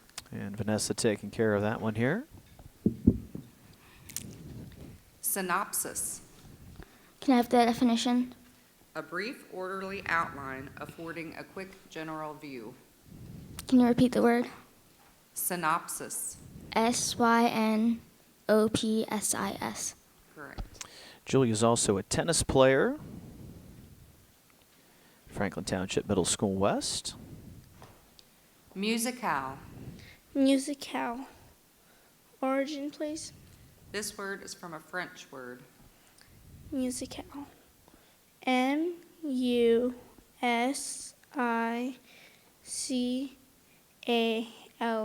Musicale. Correct. And Studi Mather taking care of that one. Another of the 6th graders moving on. This word could be confused with a similar word. Bayou. It's a noun.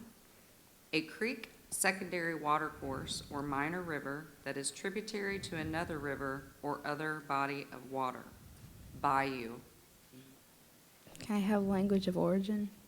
This word is from a Choctaw-derived Louisiana French word. Bayou. B-A-Y-O-U. Bayou.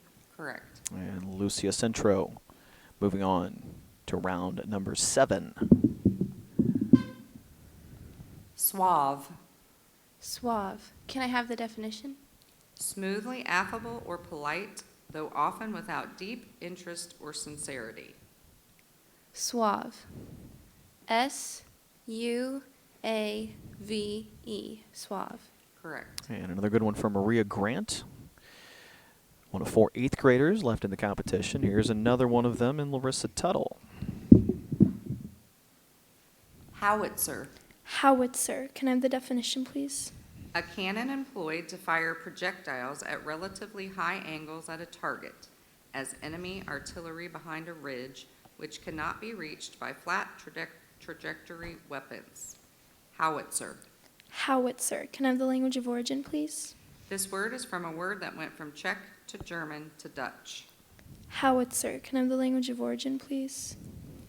This word is from a word that went from Czech to German to Dutch. Can I have the sentence, please?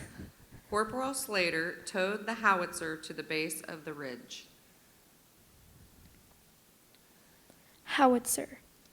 H-O-W-I-T-Z-E-R.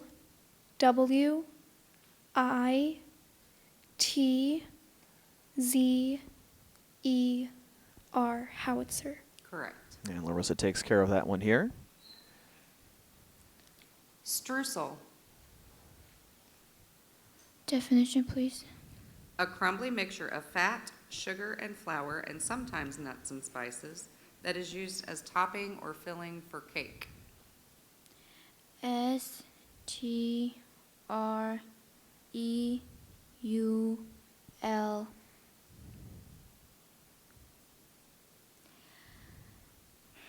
S-E-L. The correct spelling is S-T-R-E-U-S-E-L.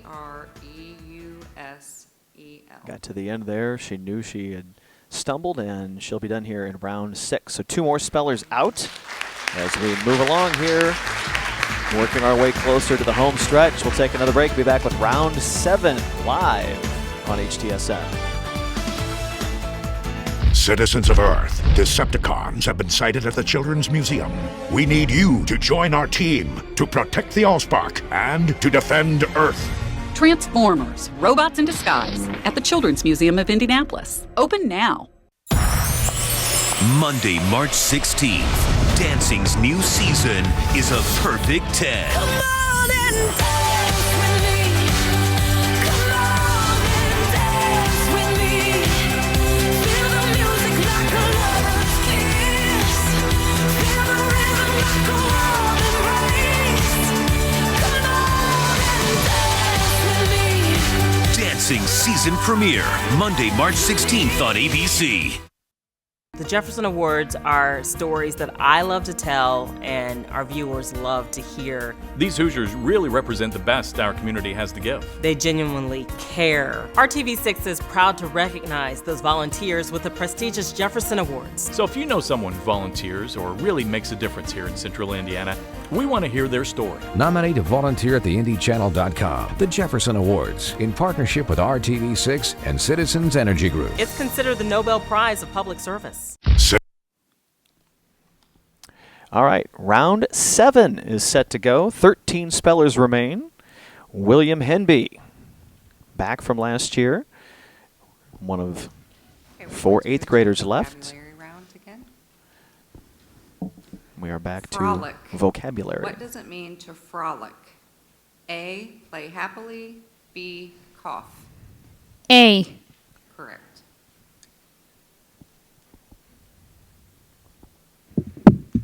So this will be a vocab round here in round 7. Periscope. Take back what I A said. periscope is a type of A, instrument used for hearing. B, instrument used for viewing. B. Correct. Quick one there from Millie Barron. Again, this was Tofu. What is tofu? A, a fold-out couch that is low to the ground.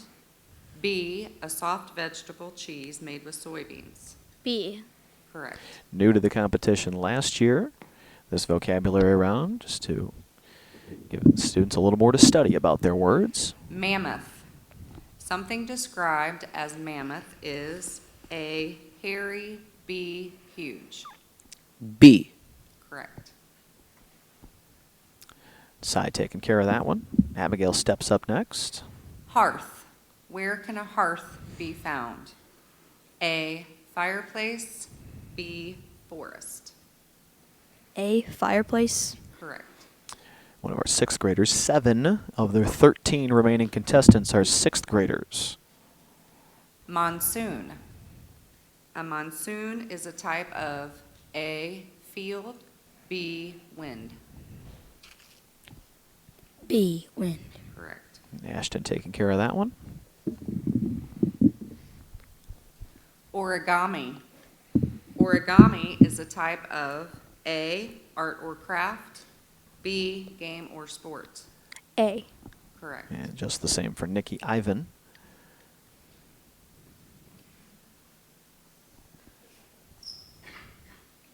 Fiasco. What is a fiasco? A, lightning strike, B, a ridiculous failure. B. Correct. And Vanessa's one of a pair of 5th graders left. Shayna Ornlicker that we saw in that first Manicure. group. The other? Which of these is the result of a manicure? A, increased health, B, nice fingernails. B. Correct. Broadleaf. A broadleaf is a type of A, tree, B, newspaper. A. Correct. So Julia Jeffries, Studi Mather, back to back right there, taking care of that. Bring up our last 3 of the final 13. Girls sorting out their order right there.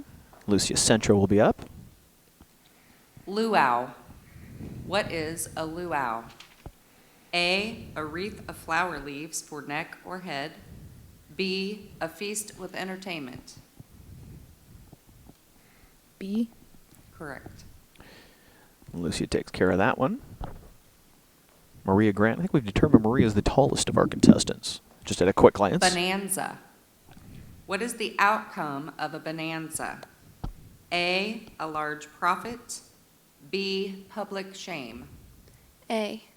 Correct.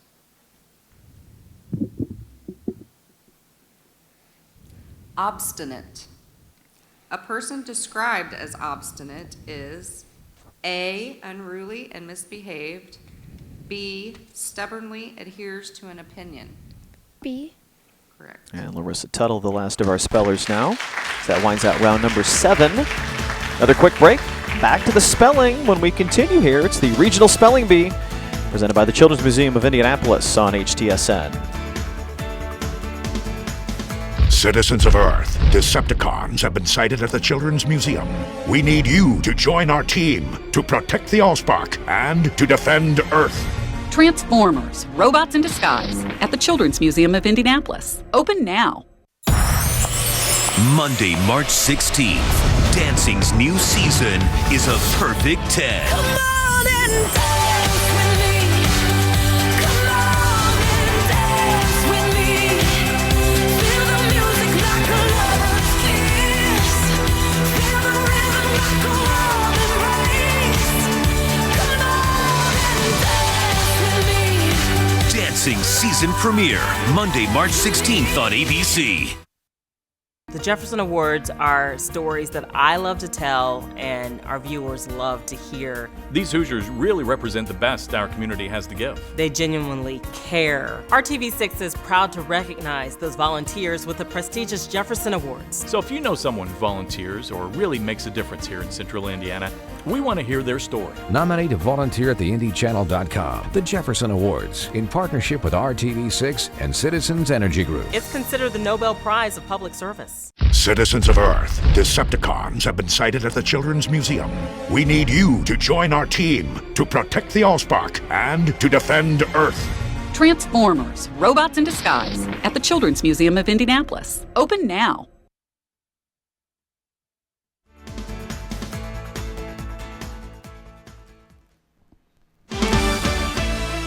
And 13 spellers remain at the Marion County Spelling Bee. Brad Brown here with you, live on HTSN, theindychannel.com, and your RTV6 app.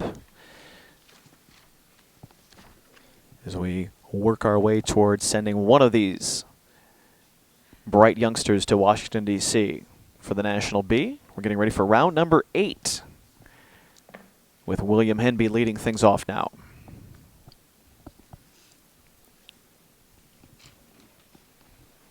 Chrissy Gray from St. Richard's School is our pronouncer here tonight as we kind of wind things down. We'll tell you we have 13 students remaining at this juncture. We started the night with 28 kids on stage, 30 qualified for the night. 5 boys and 8 girls are left here tonight. Just 2 5th graders, 7 6th graders, and 4 8th graders. So we'll see how that plays out here in the next few rounds. Gulden. Definition. The former basic monetary unit of the Netherlands. Part of speech. Noun. Language of origin. This word is from a Dutch word. Alternate pronunciations. Gulden, Gilden. Gilden. Golden. Wait. Gulden, golden. Golden. G-U-L-D-E-N. Golden. Correct. William taking advantage of all the questions that you can ask the judges there. Definition, part of speech, word origin, sentence. Pochismo. Could you please repeat the word? Pochismo. Could you please define the word? A term of United States origin borrowed into Mexican Spanish. Could I please have the origin? This word is from Spanish. Pochismo. Pochismo. P-O-C-H-I-S-M-O.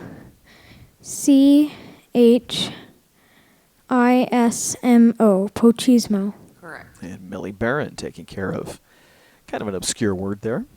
We'll hear more of those as the night goes on. Empanada. Empanada. May I have the definition, please? A turnover filled with meat. Empanada. E-M-P-A-N-A-D-A. Correct. Empanada. Shayna Ornlicker take care of that. All of our food words tonight have a definite Latin flair to them here this evening. I think the folks from Adobo Grill might have snuck in here and gotten their hands on the list tonight. Boudoir. Boudoir. May I please have the definition? A woman's dressing room, bedroom, or private sitting room. Boudoir. B-O-U-D-O-I-R.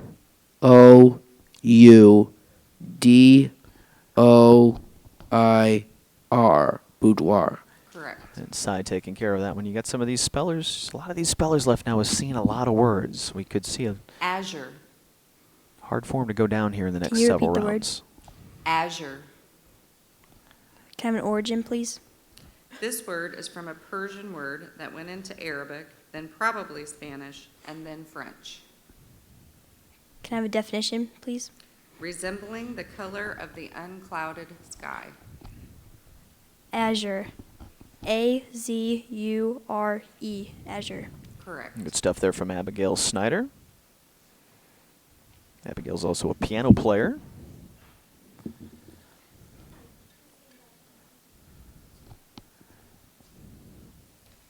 Meistersinger.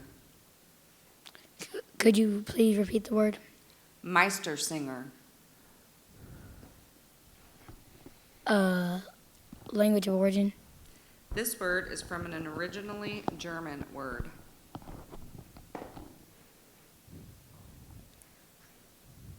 And what is the definition? A member of any of various German guilds, especially of the 15th and 16th centuries, formed for the cultivation of poetry and music. Meistersinger.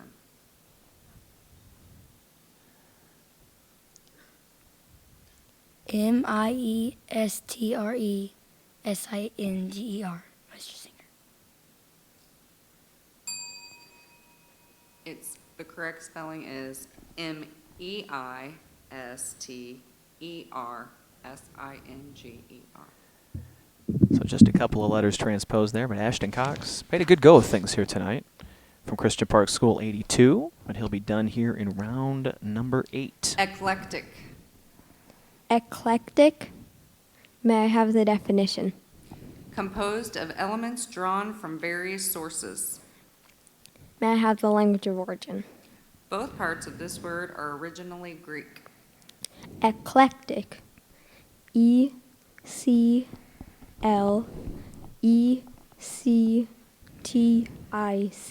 Eclectic. Correct. Good one there for Nikki Ivan. Be a tricky word for some of these kids. Sycamore School 6th grader moving on. Carmine. Carmine, can I have definition, please? A vivid red pigment used as a biological stain and as coloring in foods, drugs, and cosmetics. Can I have definition? Wait, I'm sorry. Can I have a language of origin, please? This word is from a French word derived from a Latin word that was formed from a Latin element and an Arabic element. Carmine. C-A-R-M-I-N-E.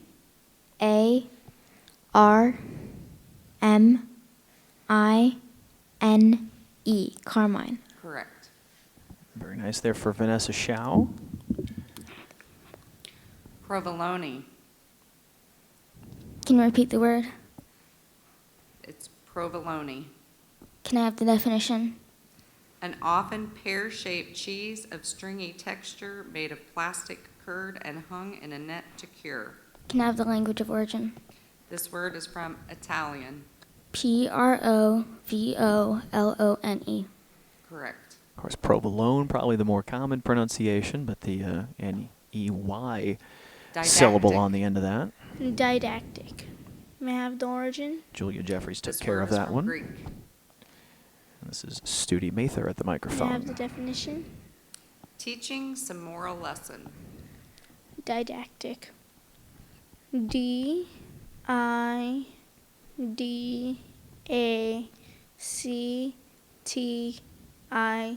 Didactic. Correct. And young Miss Mather taking care of that one just fine. Our last little group of 3 girls that sit there in the second row. Once we get down to the final 10, they'll move them all up front. Cilantro. Can I have a definition? Leaves of coriander used as a flavoring or garnish. Cilantro. C-I-L-A-N-T-R-O.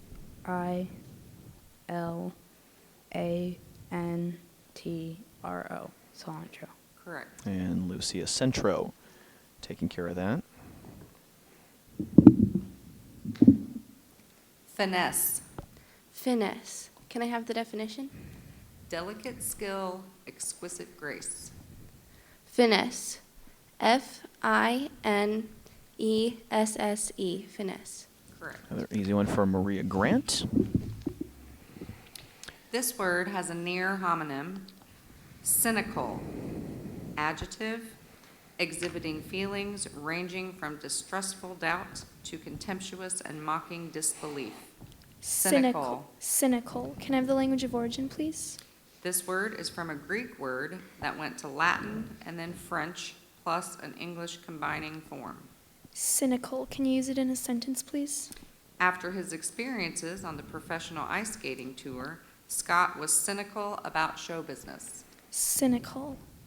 C-Y-N-I-C-A-L.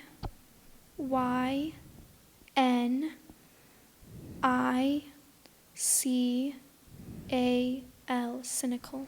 Correct. And Larissa Tuttle finishes off round number 8. So one more speller out. We're down to the final 12. We'll get ready here for round number 9. Quick reset for our spellers as we work our way toward the National Spelling Bee. The state of Ohio, the state of Texas with 9 champions each. Tennessee, Pennsylvania, Colorado, 7. We showed you the 3 from Indiana earlier. As all of those states, a couple of U.S. territories, and some international contestants will be at D.C. this year as we head right into round 9. Cow. Language of origin. This word is originally English. Part of speech. Noun. Please repeat the word.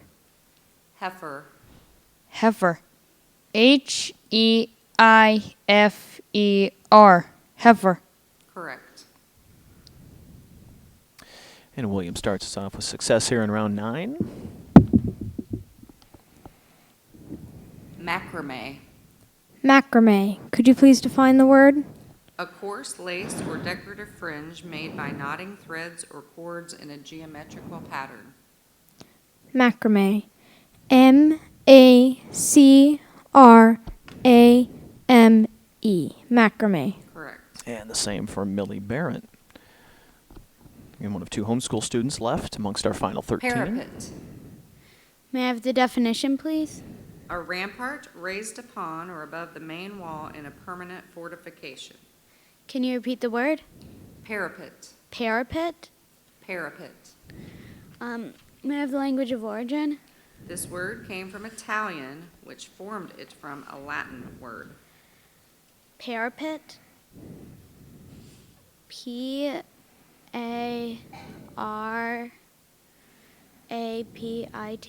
Parapet? It's P-A-R-A-P-E-T. Tough break there for Shayna Ornlicker, so another of our 5th graders out. Her brother Cy here, an 8th grader, still in the competition. This word could be confused with a similar word. Kringle. Noun. A thimble, grommet, eyelet, or rope loop worked into or attached to the edge of a sail and used for making fast various ropes and lines. Kringle. Kringle. C-R-I-N-G-L-E.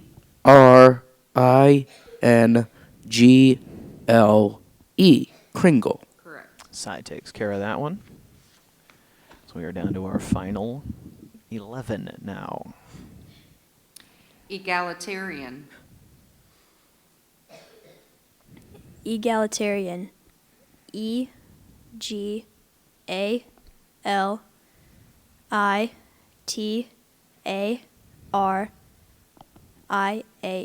Egalitarian. Correct. Abigail Snyder, a quick study with that one. Quick finish. She's also on the Spell Bowl team at St. Rose Catholic School. Jiva. Big program there. Can you repeat that? Jiva. Jiva. Jiva. May I have the definition? The vital energy of life used in Hinduism. May I have the language of origin? This word is from a Sanskrit word. Jiva. Jiva. Jiva. J-I-V-A. Jiva. Correct. And Nikki Ivan will be moving on to round 10. Maladroit. Maladroit. Can I have definition, please? Revealing a lack of perception, judgment, or finesse. Can I have a language of origin, please? This word is from a French word. Can I have a sentence, please? Nathan's maladroit reply typified his lack of social graces. Maladroit. M-A-L-A-D-R-O-I-T.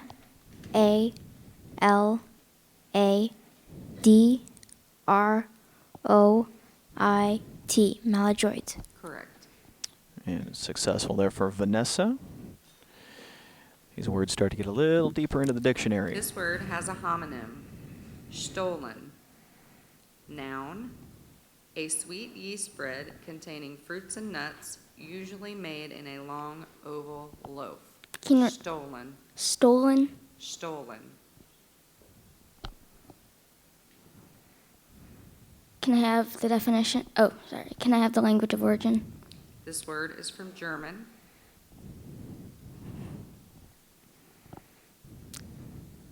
Can you use it in a sentence? Henrietta found a recipe for stolen in her German cookbook. S-T-O-L-L-E-N. Correct. Julia Jeffries, sporting her Colts gear here tonight. She's moving on. This word could be confused with a similar word. Opossum. Noun. An omnivorous, largely nocturnal mammal that has a prehensile tail and an abominable pouch to which the young are transferred at birth and that reputedly feigns death when startled or alarmed. Opossum. Opossum. O-P-O-S-S-U-M. Opossum. Correct. Studi Mather with another good one here in round 9. So again, 11 spellers remain at this point. Here's the last 3 of our 9th round. Cordovan. Can I have a definition? A variable color averaging a dark grayish red. Language of origin. This word is from a Spanish geographical name. Cordovan. C-O-R-D.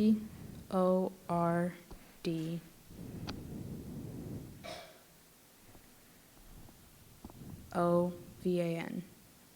Correct. Lucia Centro, just a little hesitation there in the middle. It came up with that last O. Sortie. Sortie. Can I have the definition? One mission or attack by a single plane. Can you repeat the word? Sortie. Sortie. S-O-R-T-I-E. Sortie. Correct. And another quick one for Maria Grant. So we come to our final speller Antipasto. in round 9. Antipasto. Can I have the definition, please? Any of various savory foods usually served as appetizers and hors d'oeuvres. Can I have the language of origin, please? This word came from Italian, which formed it from a Latin word. Antipasto. Can you use it in a sentence, please? Felicia's favorite antipasto is fried mozzarella. Antipasto. A-N-T-I-P-A-S-T-O.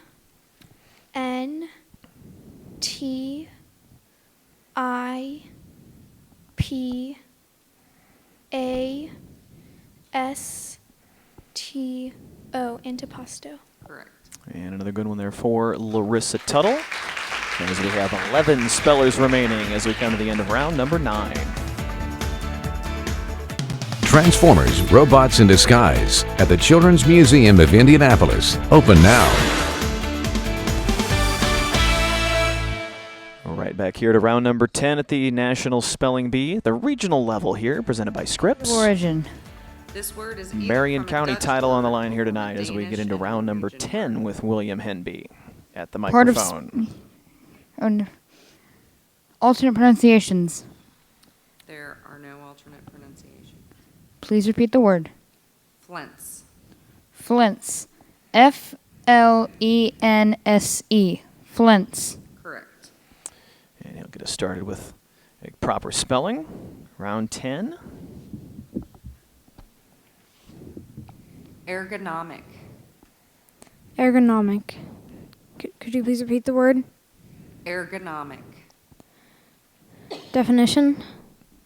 Of or related to an applied science concerned with the characteristics of people that need to be considered in designing and arranging things that they use in order that people and things will interact most effectively and safely.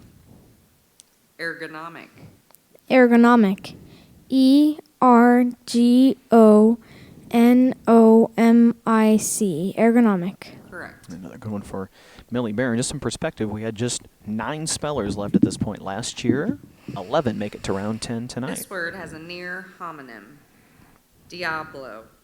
It's a noun, an extremely and malignantly wicked person, a human fiend. Diablo. D-I-A-B-L-O.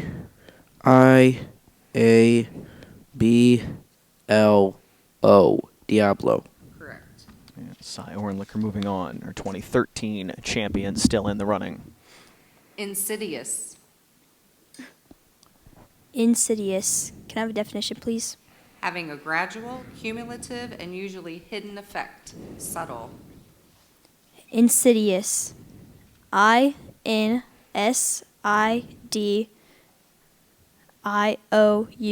Insidious. Correct. And Abigail Snyder will be moving on.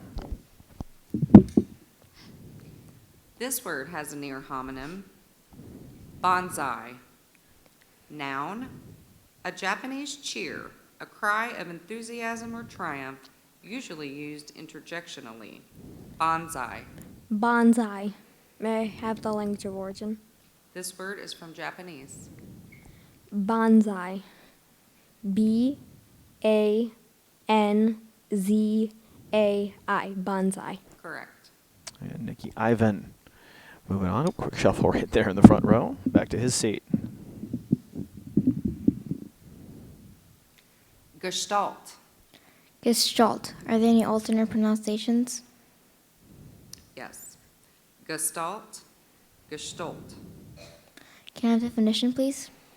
A structure of physical, biological, or psychological phenomena so integrated as to constitute a functional unit with properties not derivable from its parts in summation. Can I have language origin, please? This word is from an originally German word. Gestalt. Gestalt. Gestalt. Correct. And Vanessa Shao takes care of that. Again, remember, Vanessa's older brother Victor won it all right here last year. Samovar. Can I have the definition? A usually copper urn with a spigot at its base and a central tube for live charcoal used especially in Russia to boil water for tea. Can you repeat the word? Samovar. Samovar. Samovar. Samovar. Correct. Another good one there for Julia Jeffries. This word could be confused with a similar word. Cachet. It's a noun, a characteristic feature or quality conferring prestige or distinction or inspiring respect. Cachet. Cachet. May I have the origin? This word is from a French word. Cachet. C-A-C-H-E-T.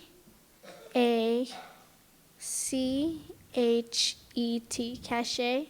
Correct. Another good one there for Studi Mather. We're making quick work of things here in round 10.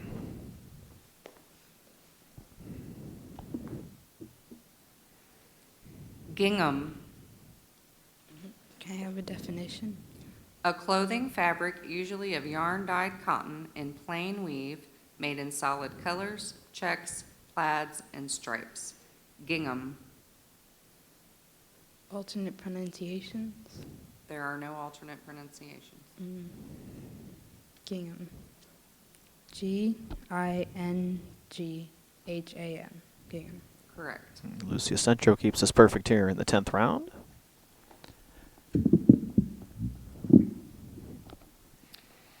Eiderdun. Can you repeat the word? Eiderdun. Can I have the definition? The small, fluffy under feathers of any of several large northern sea ducks. Can you repeat the word? Eiderdun. Eiderdun. E-I-D-E-R-D-O-W-N.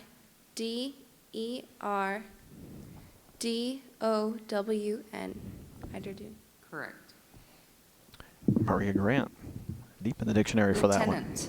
Lieutenant. Can I have the definition, please? A commissioned officer in the Army, Navy, Air Force, or Marine Corps. Lieutenant. Can I have the language of origin, please?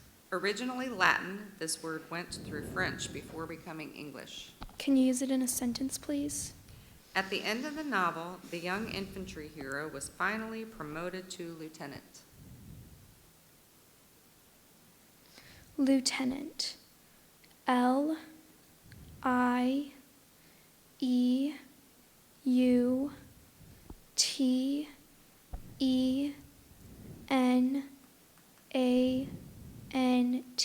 Lieutenant. Correct.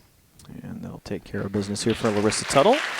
As we go a perfect 11 for 11 in round number 10. We'll roll right on into round 11 with 11.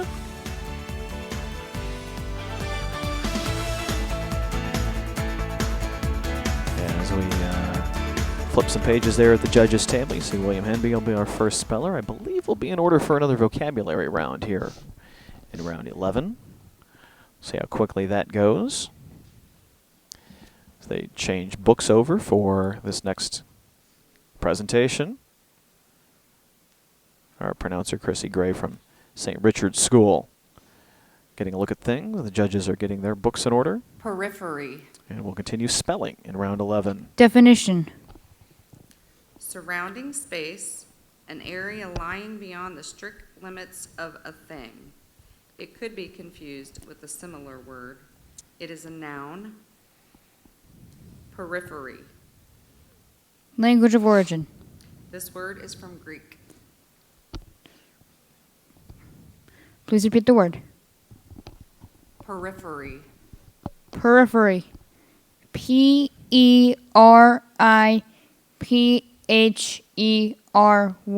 Periphery. Correct. I can tell you from last year, by the time we got here to about round 11, the words start to get a little more complex, a little more ornate. Nachtmusik. Just like this. Please repeat the word. Nachtmusik. Could you please define the word? Music sung or played, especially in the open air, in compliment to a person or group. Could you please repeat the word? Nachtmusik. Nachtmusik. Nachtmusik. Nachtmusik. Correct. And Millie Barrett, no troubles with that one.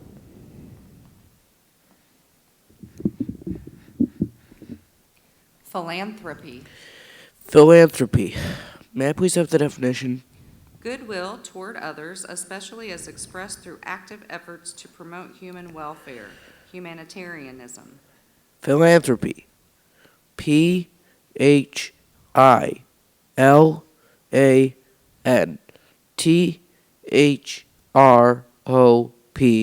Philanthropy.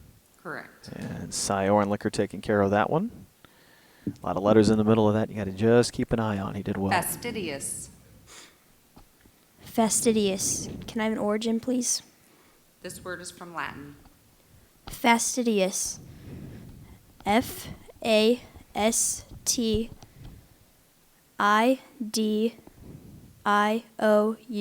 Fastidious. Correct. Abigail Snyder from St. Roche Catholic School. They were a top 5 Myriad. finisher last year. Myriad. Their representative. May I have the definition? Consisting of a very great but indefinite number. May I have the language of origin? This word is from Greek. Myriad. Are there any alternate pronunciations? No. Myriad. M-Y-R-I-A-D.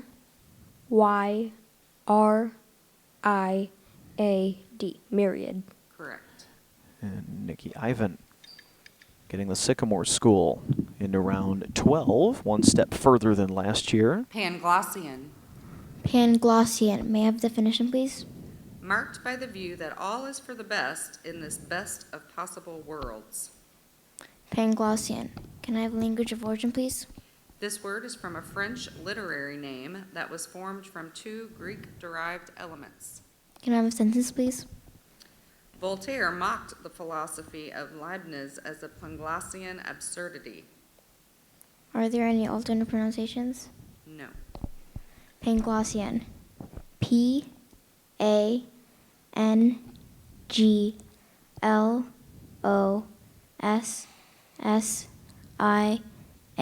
Panglossian. Correct. And Vanessa Shao taking care of an 11-letter word right there. Notochord. Can I have the definition? A flexible rod of cells that in the lowest chordates and in the embryos of the higher vertebrates forms the supporting axis of the body. Notochord. N-O-T-O-C-H-O-R-D.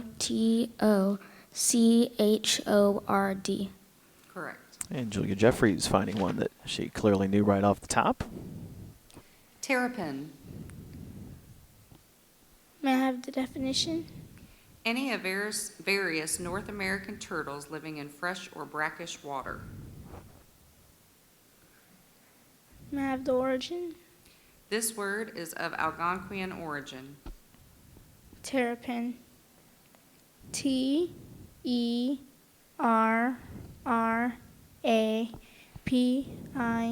Terrapin. Correct. University of Maryland mascot, the Terrapins. Studi Mather moving on to round number 12. This word could be confused with a similar word. Hyperbole. It's a noun. Extravagant exaggeration that represents something as much greater or less, better or worse, or more intense than it really is, or that depicts the impossible as actual. Hyperbole. Hyperbole. Hyperbole.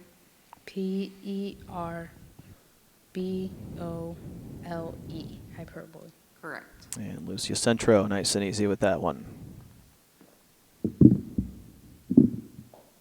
Efficacy. Efficacy. Can I have the definition? The power to produce a result. Efficacy. EFFICACY. Efficacy. Correct. And another impressive one there for Maria Grant. Arachnid. Arachnid. Can I have the definition, please? One of a large class of arthropods, including scorpions, spiders, and mites. Arachnid. Can I have the language of origin, please? This word is from Greek. Can you use it in a sentence, please? The daddy longlegs is a very useful arachnid because it feeds almost entirely on plant lice. Arachnid. Arachnid. ARACHNID.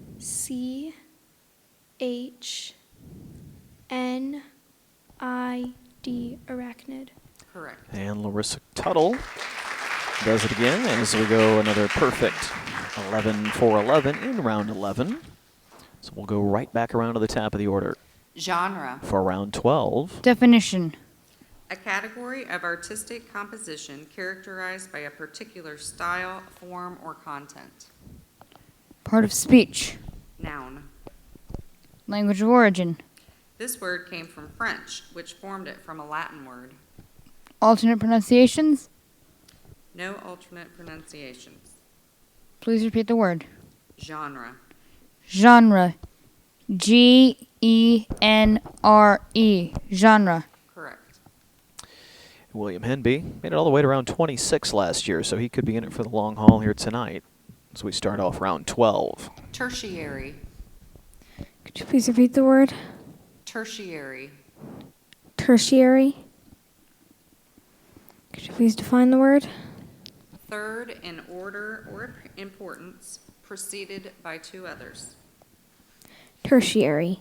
TERTIARY. Tertiary. Correct. No troubles there from Millie Barron. Millie was out in the second round last year, so much improved here as she returns as a sixth grader. Anomaly. Anomaly. May I please have the definition? Something deviating from a general rule, method, or analogy. Something irregular or abnormal. Anomaly. ANOMALY.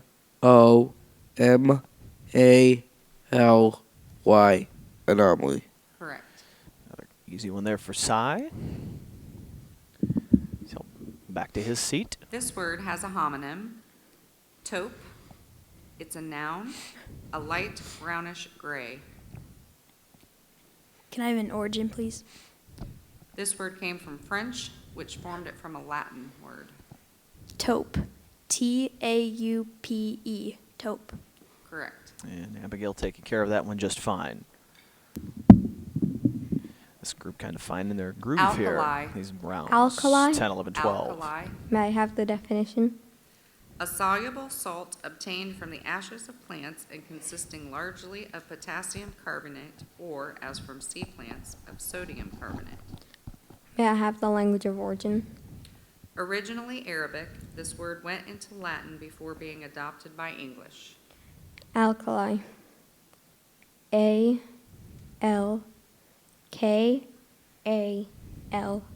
Alkali. Correct. Nikki Ivan, good to go with that one? Recalcitrant. Recalcitrant. Can I have definition, please? Obstinately defiant of authority or restraint, stubbornly disobedient. Recalcitrant. Can I have a language of origin, please? Latin. Can I have a sentence, please?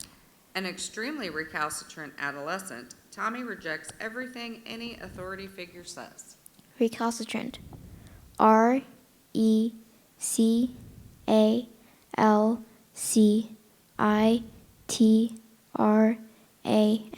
Recalcitrant. Correct. And another impressive one there for Vanessa Shao. I believe that's back-to-back 11-letter words for her. Zucchini. Can you repeat the word? Zucchini. Can I have the definition? A slender summer squash with very dark green or blackish skin and thick greenish white or creamy white tender flesh. ZUCCHINI. Correct. And Julia Jeffries gets through round 12. Serendipity.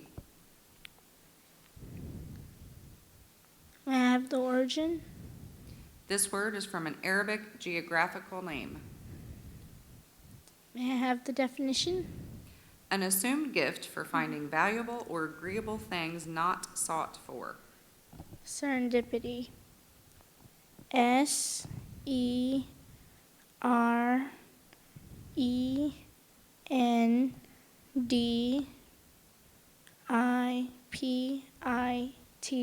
Serendipity. Correct. Another good one there for Studi Mather. Perry Meridian, 6th grade Academy student. Gets through our 12th round. Zinnia. Can I have a definition? Any flower or plant of a small genus of tropical American herbs having showy flower heads with long-lasting ray flowers and floral bracts overlapping in several series. Zinnia. Z-I-N-N-I-A. Zinnia. Correct. And Lucia Centro. Nice and easy with that one. Keist. Keist. Can I have the definition? Inner vital substance, essence, used in Scotland. Can I have the language of origin? This word is from a Dutch word. Keist. K-E-E-S-T. Keist. Correct. And Maria Grant with that one. Capricious. Capricious. Can I have the definition, please? Not guided by steady judgment, intent, or purpose. Capricious. Can I have the language of origin, please? Italian. Can you use it in a sentence, please? Hazel's capricious behavior is a source of constant annoyance for her sister Ruth. Capricious. Capricious. C-A-P-R-I-C-I-O-U-S.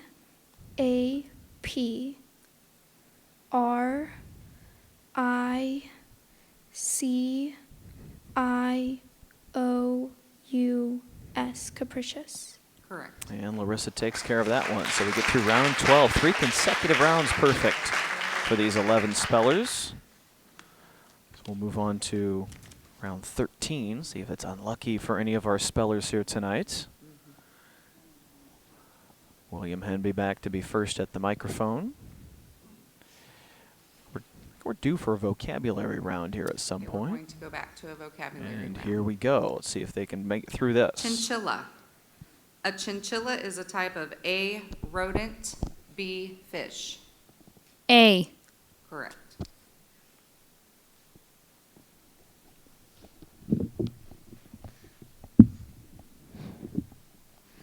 Vogue. What does vogue refer to?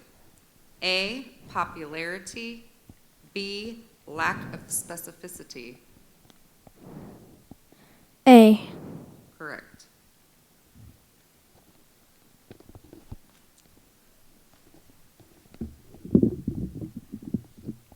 Meticulous.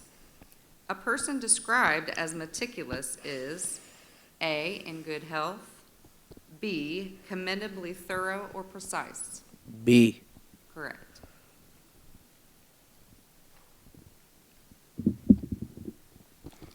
Foist. What does it mean to foist someone? A, force someone to accept through deceit. B, lift someone high in the air. Can you repeat the choices? Yes. A, force someone to accept through deceit. B, lift someone high in the air. A. Correct. The following word could be confused, so I will spell it for you. Hygiene. H-Y-G-I-E-N-E. What is hygiene? A, conditions or practices conducive to health. B, cultivation of plants in liquid nutrient solutions. A. Correct.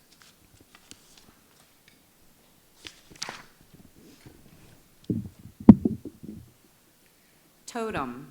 What is a totem? A, an animal, plant, or object serving as an emblem of a family. B, a piano designed specifically for jazz. A. Correct. Making our way through round 13 with vocabulary words. Perfect so far. The following word could be confused with another word or similar word. Innate, I-N-N-A-T-E. To be innate means to A, lack significance, B, belong to someone or something from birth. A. Incorrect. Innate means belong to someone or something from birth. Tough break there for Julia Jeffries. She'll be out in round 13. Honcho. What is a honcho? A, a suspicion or inclination. B, a boss or leader. B. Correct.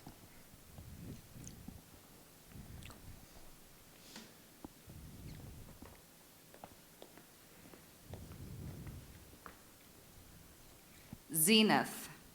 What does zenith refer to? A, the greatest height. B, a monster from Greek mythology. A. Correct.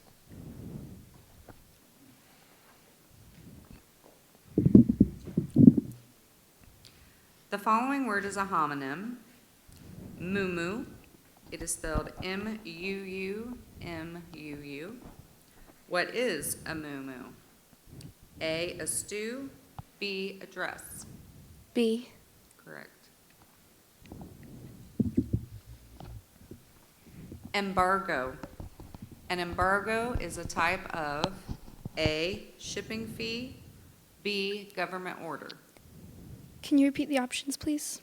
A, shipping fee. B, government order. B.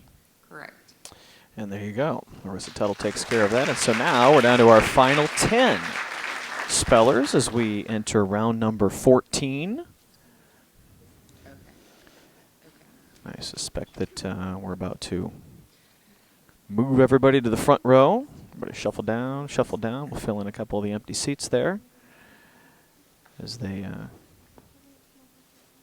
make space for everyone here on the stage, and this will be your top 10. Great accomplishment for these kids. Do keep in mind, we're coming up here, we're about 2 hours and 15 minutes into this now, so now you've got some of these youngsters here that it's just a matter of kind of keeping your brain turned on, keeping it ramped up there for the evening as the night starts to drag on. We spelled for the better part of 3 hours and change last year, if I remember right. It was actually close to 10 o'clock before we got done. So we might have ourselves a little bit of time to go, as clearly this group of final 10 that we've got have a lot of talent left on the table, and we'll see what the words play to their favor as we head here toward the 9 o'clock hour with round number 14. And William Henby, back to the mic. This word has a near homonym. Karaoke, noun. A device that plays instrumental accompaniments for a selection of songs to which the user sings along. Part of speech. Noun. Language of origin. Japanese. Alternate pronunciations. Karaoke. Karaoke. Please repeat the word. Karaoke. Karaoke. K-A-R-A-O-K-E.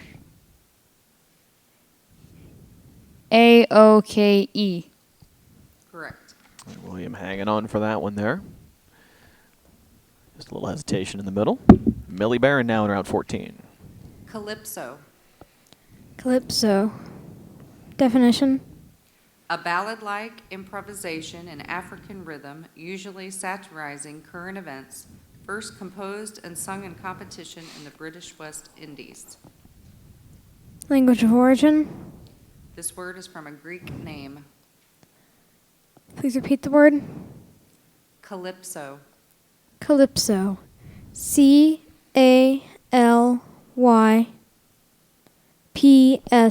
Calypso. Correct. Nicely done.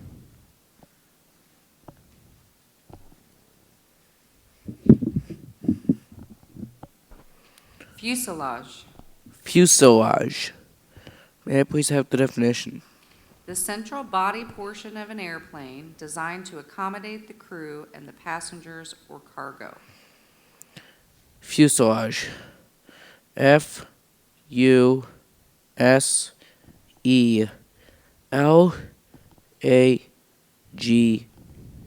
Fuselage. Correct. And our 2013 champion, Cy Ornlicker, moving on to another round.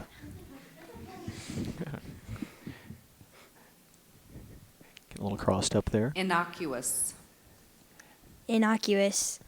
INNOCUOUS. Innocuous. Correct. And Abigail Snyder not going to have anything to do with standing up there too long with that one.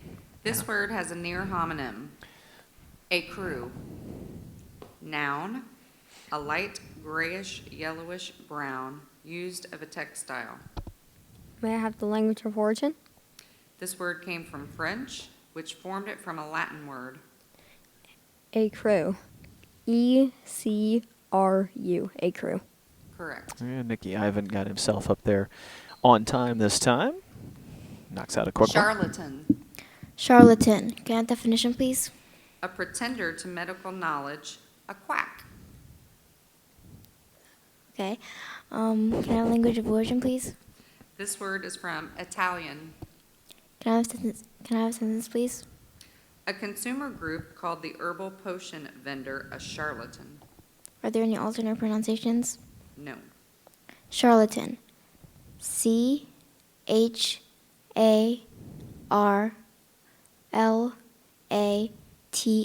Charlatan.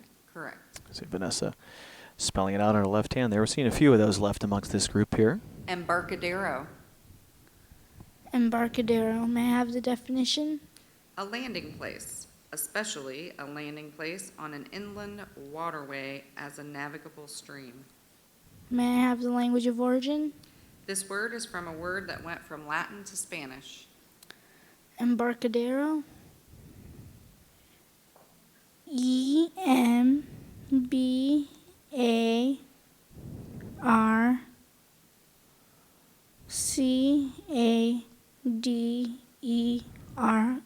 Embarcadero. Correct. And Sturdy Mather taking care of that one. Well done. Good concentration to hang on to that one. Halal. Can I have a definition?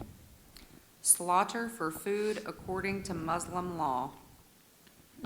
Halal. HALAL. Halal. Correct.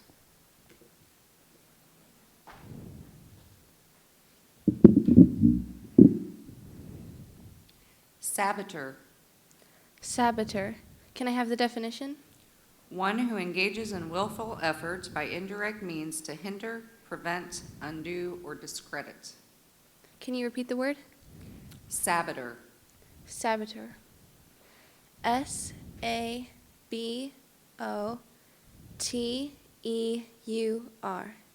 Correct. Good one there for Maria Grant. We'll see if Larissa Tuttle can keep us perfect in round 14. Daifa.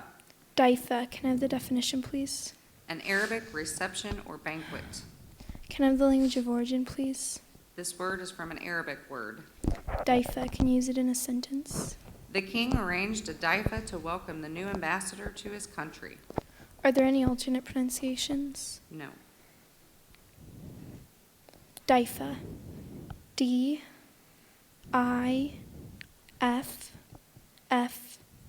Daifa. Correct. And she does just that. Number 10 in the books. 51 consecutive words spelled correctly amongst this group now. Recidivist. So we start round 15. Please repeat the word. Recidivist. Definition. One who persists in crime, a habitual criminal. Language of origin. This word came from French, which formed it from a Latin word. Part of speech. Noun. Alternate pronunciations. Recidivist. Please repeat the word. Recidivist. Recidivist. RECIDIVIST. Recidivist. Correct. Very impressive start to the round. It's about the time last year when these words started to get a little more just kind of off the grid, frankly. This word could be confused with a similar word. Meiji. Adjective. Of relating to or having the characteristics of the period of the reign of the Japanese Emperor Mutsuhito. Language of origin? This word is from Japanese. Could you please repeat the word? Meiji. Meiji. M-E-I-J-I. Meiji. Correct. Very impressive there from Millie. Again, she was out in round 2 last year, so making it quite a ways further tonight. Peccadillo. Peccadillo. Can I have the definition? A slight offense, a petty fault. Peccadillo. P-E-C-C-A-D-I-L-L-O.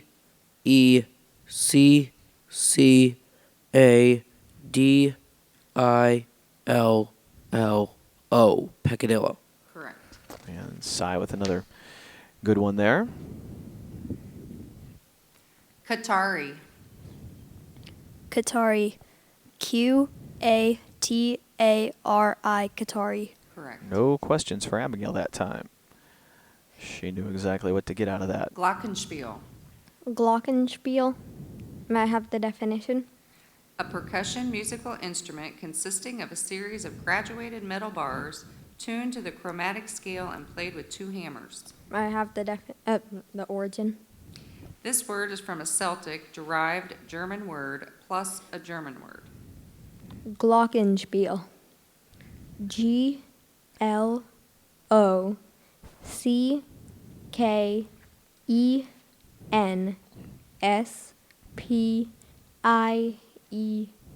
Glockenspiel. Correct. Oftentimes you find these kids, particularly at this level, they really are attracted to big words like that and enjoy, frankly, getting those. Mercerize.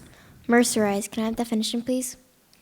Give cotton yarn or cloth luster, strength, and receptiveness to dyes by treatment under tension with caustic soda.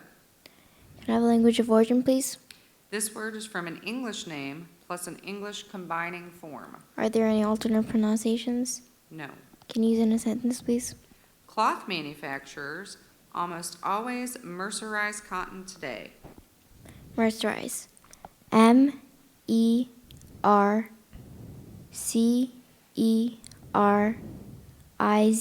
Mercerize. Correct. Another good one there for Vanessa. The spelling This continues. word could be confused with a similar word. Charpoy. Noun. A bed consisting of a frame strung with tapes or light rope used especially in India.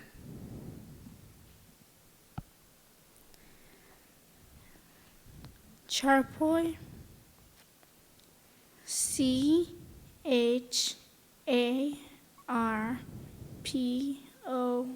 Charpoy. Correct. Another good one there for Stuti. This word could be confused with a similar word. Kirtle. Noun. A garment resembling a tunic or coat, usually reaching to the knees and worn by men, often as the principal body garment until the 16th century. Can I have language of origin? This word is originally English.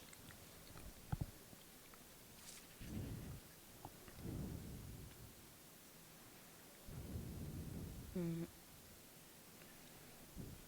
I have it in a sentence? Ethelred snagged his kirtle on the saddle when he mounted his steed.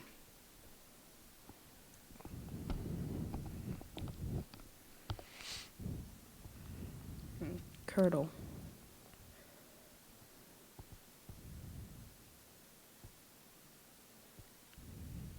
K-E-R-D-L-E. Curdle. The correct spelling is K-I-R-T-L-E. Tough break there for Lucia Centro. She'll go out in round 15. Sauerbraten. Sauerbraten. Can I have the definition? Oven roasted or pot roasted beef marinated in a vinegar solution with peppercorns, garlic, onions, and bay leaves before cooking. Can you repeat the word? Sauerbraten. Sauerbraten.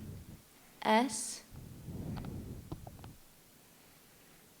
A U E R B R A T E N. Sauerbraten. Correct. Well done by Maria. That's what you, kind of a tasty finish toward the end, around 15 This here. word could be confused with a similar word. Chassis. Noun. The frame upon which is mounted the body as of an automobile or airplane. Chassis. Can I have the language of origin, please? This word came from French, which formed it from a Latin word. Can you use it in a sentence, please? Gary popped his slot car's body back onto the chassis and set the vehicle back on the track. Chassis. C H A S S I S. Chassis. Correct. Yeah, Larissa takes care of that. So we'll take 9 spellers now to round 16. The miss there by Lucia ended a string of 59 consecutive words spelled correctly.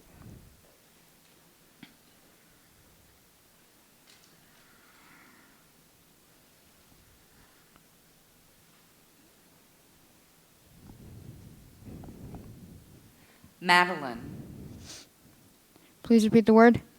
Madeline. Definition. A small, rich cake baked in a tin shaped like a shell. Language of origin. This word is from a French name. Part of speech. Noun. Any alternate pronunciations? Madeleine. M-A-D-E-L-E-I-N-E.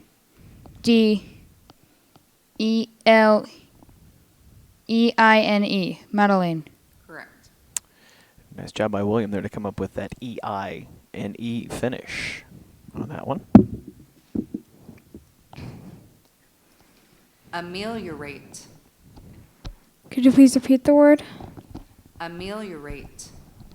Definition. Make better, improve.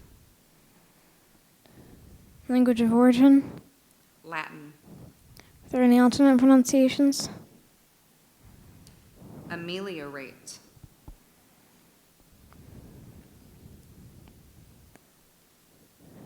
A-M-E-L-I-A-R-A-T-E. Ameliorate. It is A-M-E-L-I-O-R-A-T-E. So O in the middle, not A, and Millie Barron out here in round 16. Nice effort, though, for her after making just round 2 last year. Bill Dungstroman. May I please have the definition? A novel about the usually early development or spiritual education of the main character. B-I-L-D-U-N-G-S-R-O-M-A-N. Correct. Okay, if you knew that one at home, let us know. That was impressive for Cy here in round 16. Cheka. Can you repeat the word? Cheka. Can I have an origin, please? Russian. Can I have the definition, please? Secret police, as of the former USSR, having virtually unrestrained power. Can you repeat the word? Cheka. Cheka. C-H-E-K-A. Cheka. Correct. And Abigail hangs on for that one. Nikki, back to the mic. Escargot. Escargot. May I have the definition? A snail prepared for use as food. Escargot.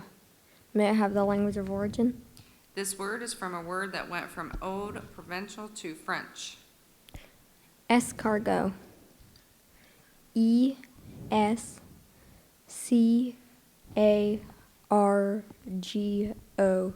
escargot. Correct. An acquired taste, for sure. We've had plenty of food words here tonight. I'm not sure that's going to rank high on everyone's list. This word could be confused with a similar word. Dachshund. Noun. A small dog of a breed of German origin having long drooping ears and the legs short in comparison with the body length. Are there any alternate pronunciations? Yes. Dachshund. Dachshund. Dachshund. Dachshund. Dachshund.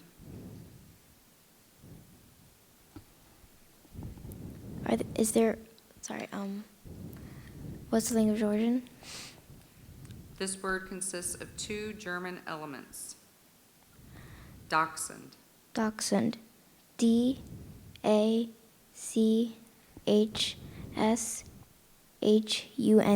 Dachshund. Correct.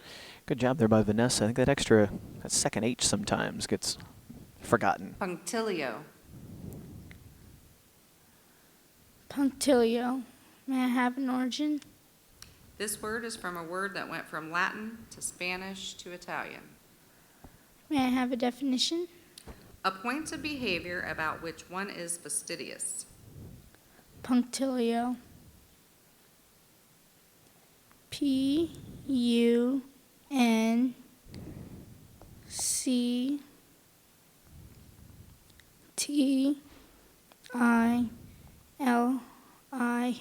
Punctilio. Correct. Very impressive for Studi on that one. A lot to handle there with the Latin to Spanish to Italian. Hemerocalus. Can you repeat the word? Hemerocalus. Can I have the definition? A genus of Eurasian herbs of the family Liliaceae. I'm not even sure how to say that. With fibrous, fleshy roots, basal linear leaves, and showy flowers in small clusters on naked Even scapes. Chrissy's struggling Can with you that repeat one the there. word? Yes. Hemerocalus. Hemerocalus. Hemerocalus. Hemerocalus. Hemerocalus.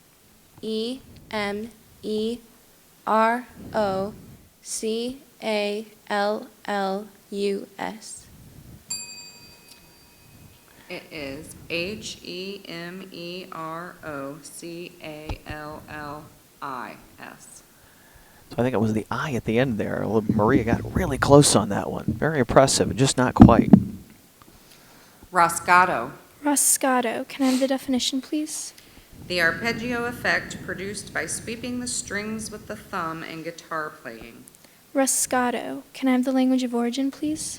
This word is from a word that went from Latin to Spanish. Roscato. Are there any alternate pronunciations? No. Can you use it in a sentence, please? Todd ended his guitar solo with a resounding roscato. Roscato. R-A-S-G-A-D-O.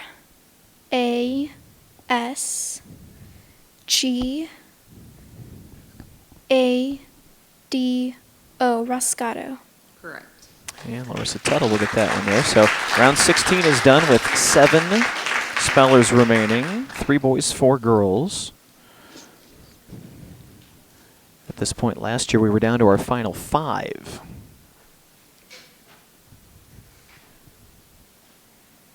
So we'll give the few members of the audience a little chance to shuffle out here. Commensurate. Definition? Corresponding in size, extent, amount, or degree. Proportionate. Language of origin? Latin.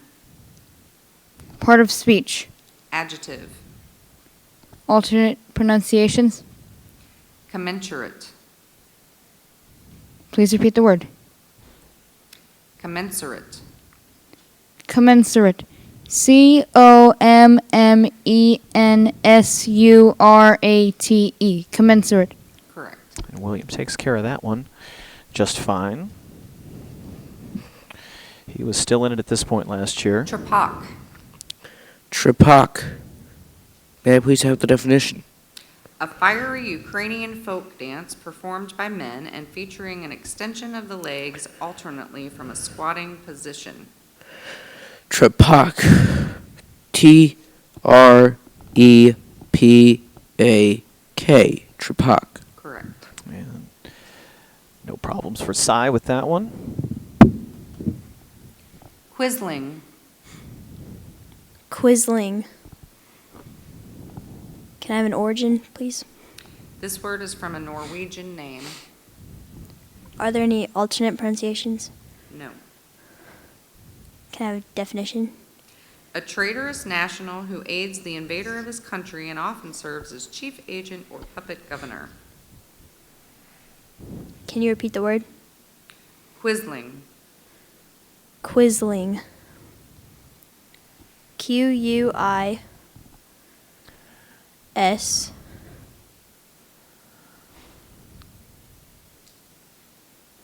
L-I-N-G, Quisling. Correct. Thought about it a long time. Abigail kind of went the shortest path on that Mukhtar. one. Came up with it. Mukhtar, may I have the definition? The head of the local government of a town. Good little smile May I on her have the face on language stage of there. origin? It is from an Arabic word. Mukhtar. M-U-K-H-T-A-R.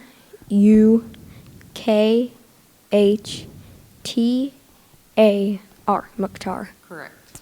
Nikki's a confident little speller up there. He gets things taken care of pretty quickly. Fahrenheit. Pretty happy with that one. Fahrenheit. Can I have definition, please? Relating or conforming to a thermometric scale on which under standard atmospheric pressure the boiling point of water is at 212 degrees and the freezing point at 32 degrees above the zero of the scale. Fahrenheit. Can I have language of origin, please? This word is from a German name. Are there any alternate pronunciations? No. Can I have sentence, please? Nathan knew it was hot outside, but he was astonished to learn that the temperature was 100 degrees Fahrenheit. Fahrenheit. F-A-H-R-E-N-H-E-I-T.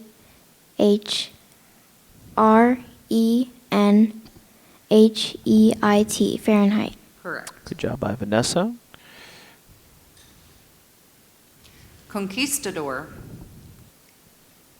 Conquistador, may I have the definition? A conqueror, specifically any one of the leaders in the Spanish conquest of America, especially of Mexico and Peru in the 16th century. Conquistador.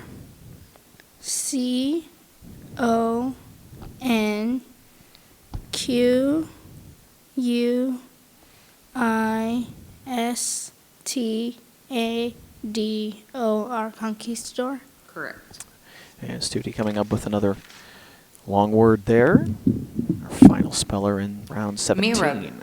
Mirab. Can I have the definition, please? A niche or chamber in a mosque indicating the direction of Mecca and usually containing a copy of the Quran. Mirab. Can I have the language of origin, please? This word is from Arabic. Are there any alternate pronunciations? No. Mirab. Can you use it in a sentence, please? A rich mosaic decorates the mihrab of the mosque that Mahmoud attends. Mirab. Mirab. M-I-H-R-A-B.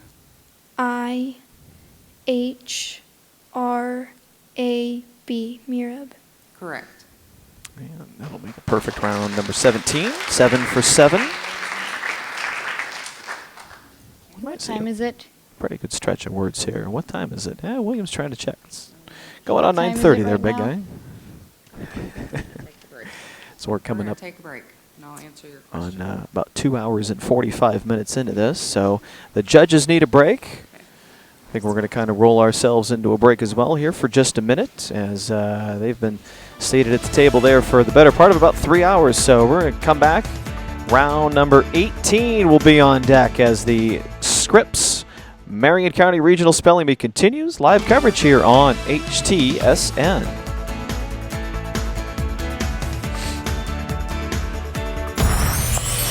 Monday, March 16th, dancing's new season is a perfect 10.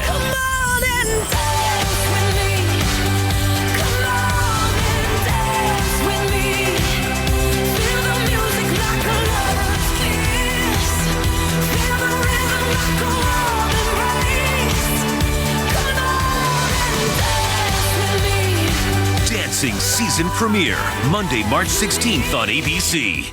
Here at RTV6, Storm Team 6 is always tracking the next storm, Keeping you safe is our #1 priority. That's why you need the Storm Shield app from RTV6. From watches and warnings to radar and live video, it's everything you need to weather any storm. But don't just take our word for it. Storm Shield is one of Time.com's top 10 weather apps. Get severe weather alerts for your exact location. Download the RTV6 Storm Shield app now.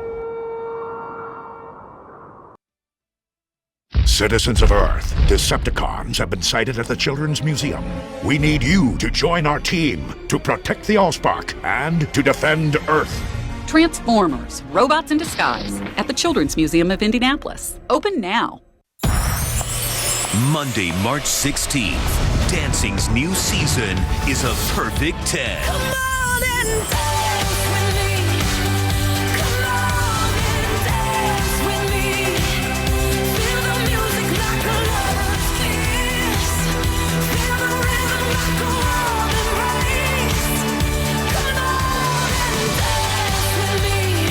Dancing season premiere, Monday, March 16th on ABC. The Jefferson Awards are stories that I love to tell and our viewers love to hear. These Hoosiers really represent the best our community has to give. They genuinely care. RTV6 is proud to recognize those volunteers with the prestigious Jefferson Awards. So if you know someone who volunteers or really makes a difference here in Central Indiana, we want to hear their story. Nominate to volunteer at theindychannel.com. The Jefferson Awards, in partnership with RTV6 and Citizens Energy Group. It's considered the Nobel Prize of Public Service. Citizens of Earth, Decepticons have been sighted at the Children's Museum. We need you to join our team to protect the Allspark and to defend Earth. Transformers, Robots in Disguise at the Children's Museum of Indianapolis. Open now. Monday, March 16th, dancing's new season is a perfect 10.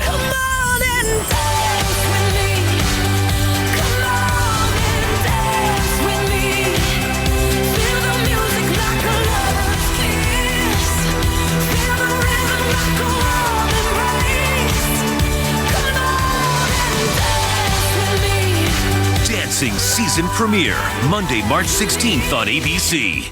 Have dinner and support a good cause right here on the floor of Bankers Life Fieldhouse. I'm Mark Mullins from RTV6. And I'm Chef Sam Brown from Second Helpings. Every day, Second Helpings creates and delivers thousands of meals to Hoosiers who struggle with hunger. You can help. Join us April 15th for the Corks and Forks Gala here at Bankers Life Fieldhouse. Enjoy great food from Indy's best chefs, fine wine, and local craft beer. Every dollar you spend will directly benefit Second Helpings. Get your tickets at corksandforks.org.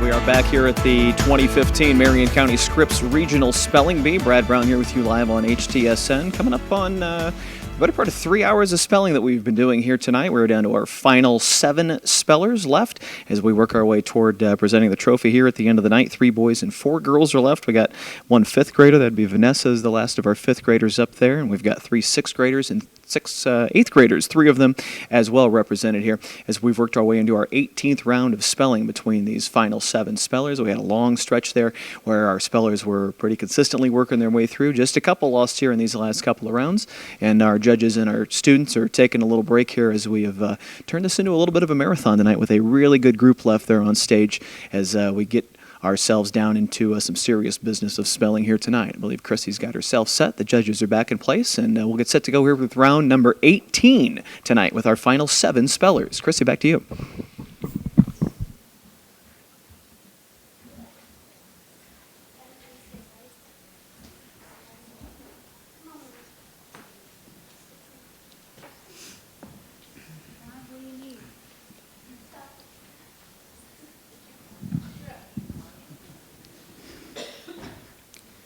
Ribaldry.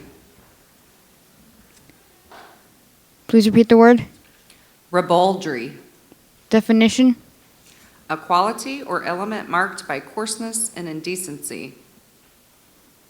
Any alternate pronunciations? Ribaldry, ribaldry, ribaldry. Language of origin? This word is from an originally Germanic word that became French before becoming English. Part of speech? Noun. Ribaldry? Ribaldry. R-I-B-O-L-D-R-I. The correct spelling is R-I-B-A-L-D-R-Y.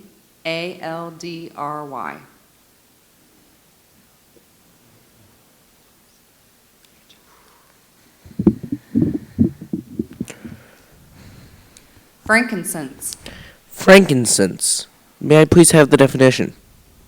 A gum resin containing volatile oil obtained from various East African or Arabian trees, valued in ancient times in worship and for embalming and fumigation, and still an important incense resin. Frankincense. F-R-A-N-K-I-N-C-E-N-S-E. Frankincense. Correct. Cy making quick work of that one right there. Meticulous, but finish that one off. Barometer. So we're down to our final 6 spellers. Barometer. Is there an alternate pronunciation? Yes. Barometer. Barometer. B-A-R.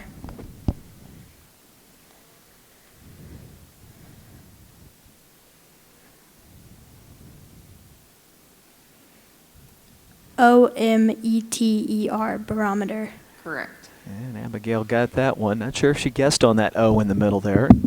Good job to get through it. Logocentrism. Logocentrism? Logocentrism. Logocentrism. May I have the definition? A philosophy that privileges speech over writing as a form of communication because the former is closer to an originating transcendental source. Can you repeat the word? Logocentrism. Logocentrism. Nikki gave us. L-O-G-O-C-E-N-T-R-I-S-M. Correct. Yeah, he got it. It was our first big question mark of the night, where he got that word. Just went with it. Well done. Telecommunications. But can you tell me the part of speech? Noun. Telecommunications. Am I saying it right? Yes. Can I have a definition, please? The science that deals with the act or action of imparting or transmitting at a distance, as by cable, radio, telegraph, telephone, or television. Telecommunications.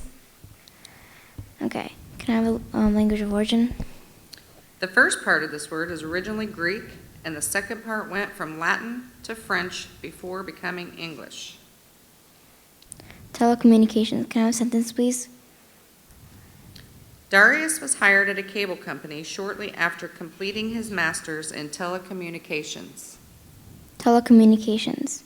T-E-L-E-C-O-M-M-U-N-I-C-A-T-I-O-N-S. Telecommunications. Correct. That's a 16-letter word if you're keeping score at home. Well done there by Vanessa to hang on for that. Aquamarine.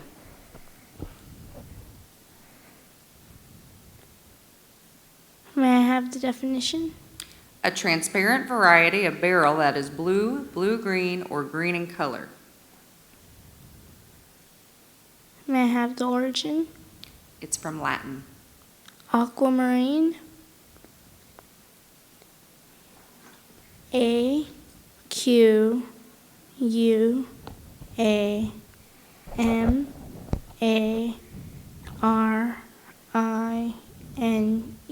Aquamarine? Correct. That's good for studio. I take that back. It's 18 letters for Vanessa. Not too shortchange her on that telecommunications.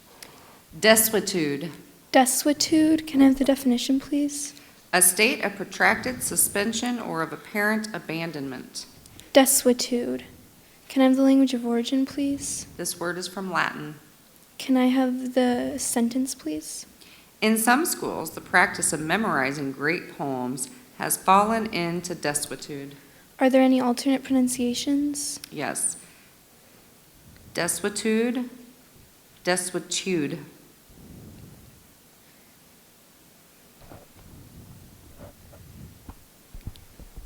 Can I have the part of speech, please? Noun. Desuetude. Desuetude. Desuetude. Desuetude. Desuetude. Desuetude. D E S U E T U D E. Desuetude. Correct. Yeah, well done by Larissa there. We finish off round 18. So Larissa, our last speller, and Cy, our first speller here, are the last two 8th graders we've got. This is their last shot at winning this. Osmotic. Osmotic. May I please have the definition? Of, relating to, or having the property of the flow or diffusion that takes place through a semipermeable membrane, typically separating either a solvent in a solution or a dilute solution and a concentrated solution. Osmotic. O-S-M-O-T-I-C.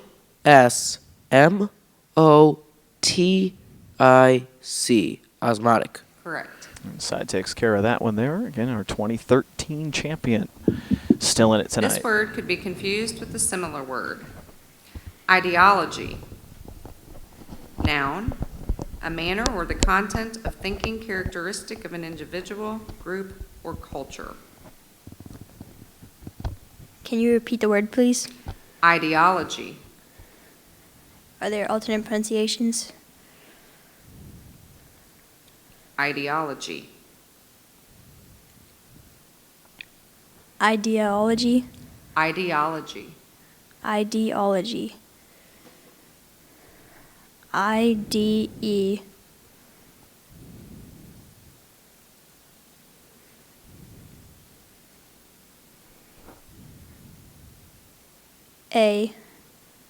A-O-L-O-G-Y. Ideology.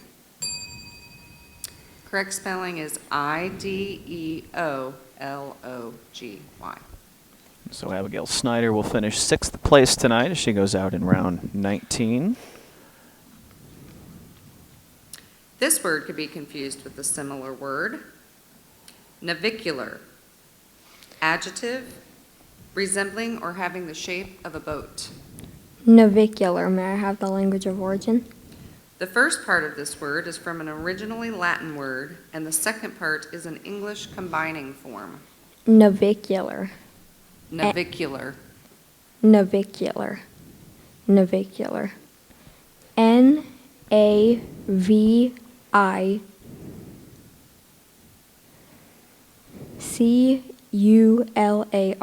Navicular. Correct. Nikki took care of that one. So we got the 2 boys on the left of the stage and the 3 Thyroid. girls to the right. Thyroid. Can I have definition, please? A large endocrine gland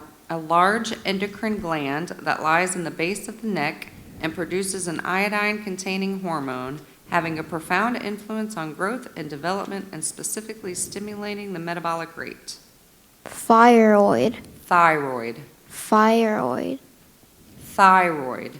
Oh, thyroid. Thyroid. Can I have a language of origin, please? Yes, this word is from Greek. Thyroid. T-H-Y-R-O-I-D. Thyroid. Yes. It's for Vanessa. That Once is why you ask questions. she heard it right, and she knew very quickly. Malignant. Malignant. May I have the definition? Of a tumor, unencapsulated and tending to infiltrate, metastasize, and in the absence of treatment, terminate fatally. May I have the origin? This word is from Latin. May I have the part of speech? Adjective. Malignant. Malignant. M A L L I G N A N T. Malignant. The correct spelling is Maligna. Not quite for Studi Mather. She'll be 5th place there from Perry Meridian. Inaugural. Inaugural. Can I have the definition, please? Relating to or performed or pronounced at a formal induction or act of establishing an office. Inaugural. Can I have the language of origin, please? The first part of this word is from an originally Latin word, and the second part is an English combining form. Can you use it in a sentence, please? President William Henry Harrison died of pneumonia 1 month after giving his inaugural address in a snowstorm. Can I have the part of speech, please? Adjective. Are there any alternate pronunciations? No. Inaugural. Inaugural. Inaugural. Inaugural. I-N-A-U-G-U-R-A-L. Inaugural. Correct. So Larissa Tuttle moving on. So we're down to our last 4 as we enter round number 20. Just a little over 3 hours into the B here tonight. 2 boys, 2 girls. Marinara. May I please have the definition? Made with tomatoes, onion, garlic, and spices. Marinara. M-A-R-I-N-A-R-A. Marinara. Correct. Kind of see these kids at this point. If they know it, they're kind of getting right into it. Force the next one in line to get up there and get at it. Verisimilitude. Verisimilitude. May Verisimilitude. verisimilitude. May I have the definition? The quality or state of having the appearance of truth. Verisimilitude. May I have the language of origin? The word consists of 2 Latin elements. Verisimilitude. V-E-R-I-S-I-M-I-L I-T-U-D-E. Verisimilitude. Correct. And 14 letters later, Nikki's got that one. Going deep on the word of the day calendar. Armada. Here. Armada. Can I have the definition, please? A fleet of warships. Armada. Can I have language of origin, please? This word is from a word that went from Latin to Spanish. Armada. Can I have sentence, please? Harry referred to his collection of model warships as his armada. Armada. Can I have part of speech? Noun. Armada. A-R-M-A-D-A. Armada. Correct. Vanessa takes care of that one. Keep in mind, last year it was round 26 before we were down to our last 4. Round 20 here tonight. Noblesse. Can I have the definition, please? Noble birth or condition, nobility. Can I have the language of origin, please? This word is originally from French. Noblesse. Can you use it in a sentence, please? Sir Thomas Malory's tales of King Arthur and the Knights of the Round Table focus primarily on the noblesse of the time period. Noblesse. Can I have the part of speech, please? Noun. Noblesse. Are there any alternate pronunciations? No. Noblesse. Noblesse. N-O-B-L-E-S-S-E.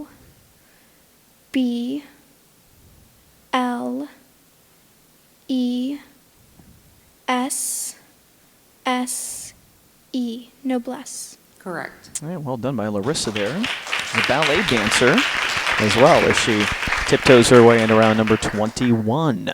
And it goes very quickly when we're down to 4. Interstice. Definition. A space that intervenes between one thing and another, a space between things closely set. I-N-T-E-R-S-T-I-C-E.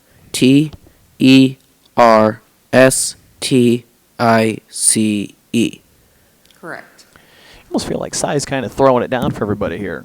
Step up, spell it, sit down. Officinal. Can you repeat that?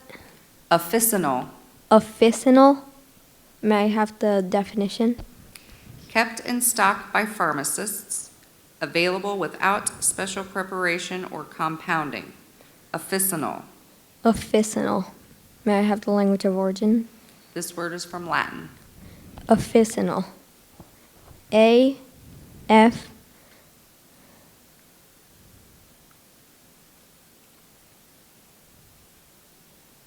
F I C I N A L. Tough break Correct there. spelling is O-F-F-I-C-I-N-A-L. Tough break for Nikki Ivan there, 6th grader from Sycamore School. Had it, just A instead of O at the beginning there, so he'll be out in 4th place. Good performance, though, tonight. Capacitance. Capacitance. Can I have a definition, please? The property of an electric nonconductor that permits the storage of energy as a result of electric displacement when opposite surfaces of the nonconductor are maintained at a difference of potential, as in a capacitor. Capacitance. Capacitance.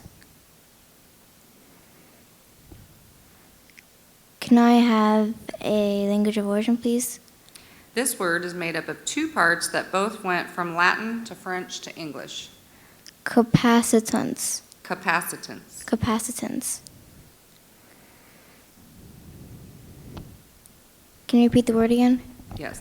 Capacitance. Capacitance. Can I have a part of speech, please? Noun. Are there any alternate pronunciations? Capacitance. Capacitance.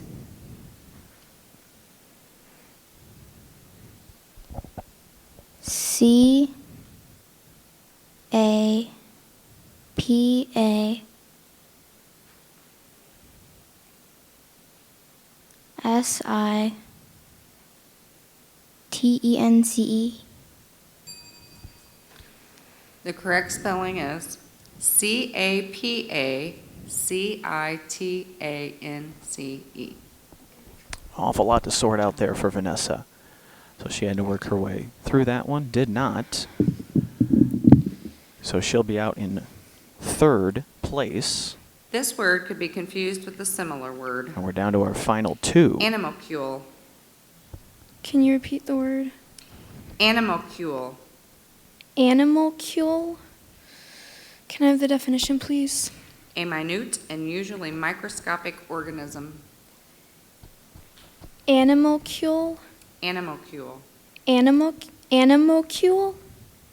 Are there any alternate pronunciations? No. Animalcule. Animalcule. Can I have the language of origin, please? This word is from Latin. Animalcule. Can you use it in a sentence, please? An amoeba is an example of an animalcule. Animalcule. Animalcule. Animalcule. Are there any alternate pronunciations? No. Animalcule. Animalcule. Yes.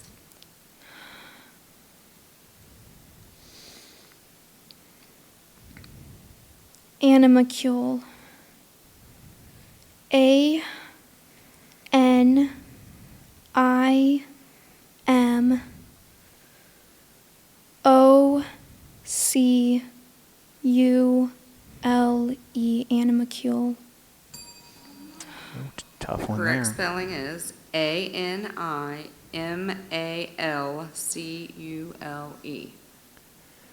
And so Larissa's out.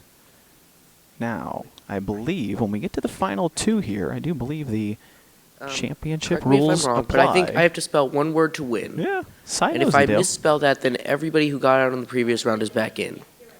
He knows the deal. Yeah, Cy explained it for us. I thought you were going to What? skip it Color until commentary. round- He's been here before. So, Larissa gets to stay. In fact, all 3 of the spellers from round 21 here, I do believe Nikki as well as Vanessa, get to hang on. Cy has to hang on here and spell one word from, I believe, from the championship word list, which is a whole nother animal here in a second. I don't know. I heard Knock them no out. pronunciation. I said yes when you said the word correctly. So Larissa's double checking on a pronunciation there. That's what she was having a question with the judges. All right, so we'll hang on here for a second. A little bit of drama here at the end of round 21. Cy Ornlicker, 8th grader at Haston Hebrew Academy, is going to sit. He's going to take a look, and I believe you see Sarah Griffin there as our B coordinator. I think they might be going back to check a little audio replay on this to see about that last exchange between Chrissy Gray, our pronouncer, and Larissa Tuttle, who at this point could stand to be our runner-up. So the stage belongs all by himself to Cy Ornlicker.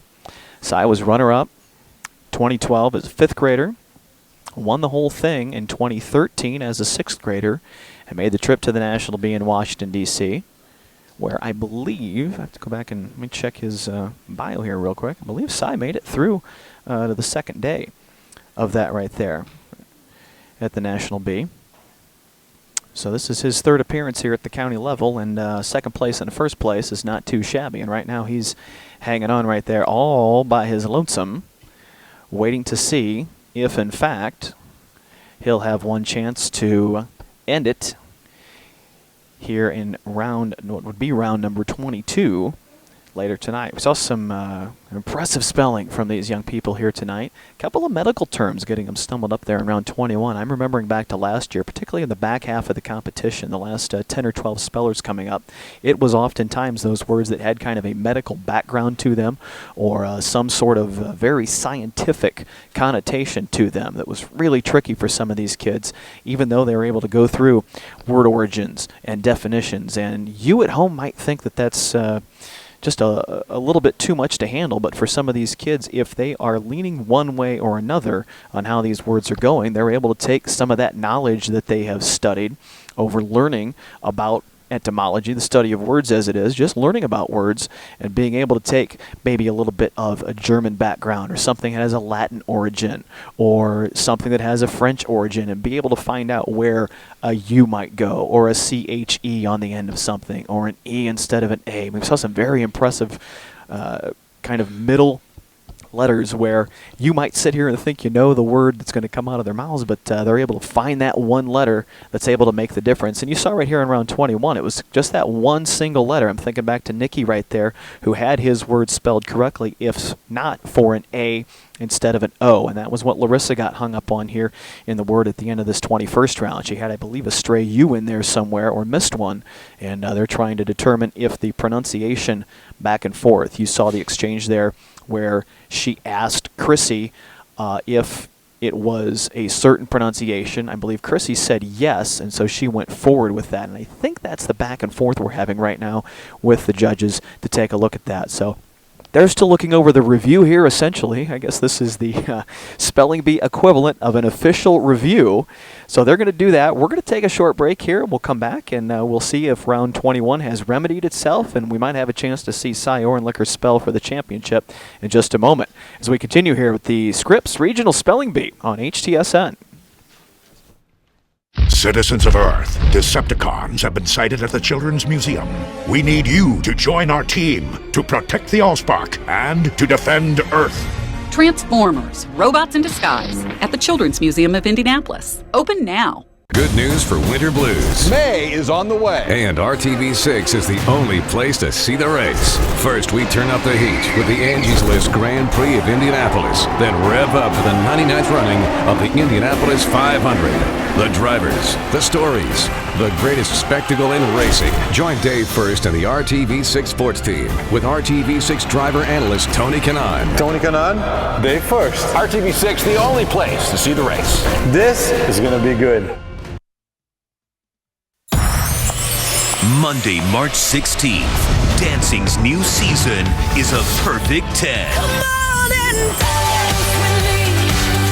Come on and dance with me. Feel the music like a lover's kiss. Feel the rhythm like a warm embrace. Come on and dance with me. Dancing season premiere, Monday, March 16th on ABC. Here at RTV6, Storm Team 6 is always tracking the next storm. Keeping you safe is our #1 priority. That's why you need the Storm Shield app from RTV6. From watches and warnings to radar and live video, it's everything you need to weather any storm. But don't just take our word for it. Storm Shield is one of Time.com's top 10 weather apps. Get severe weather alerts for your exact location. Download the RTV6 Storm Shield app now.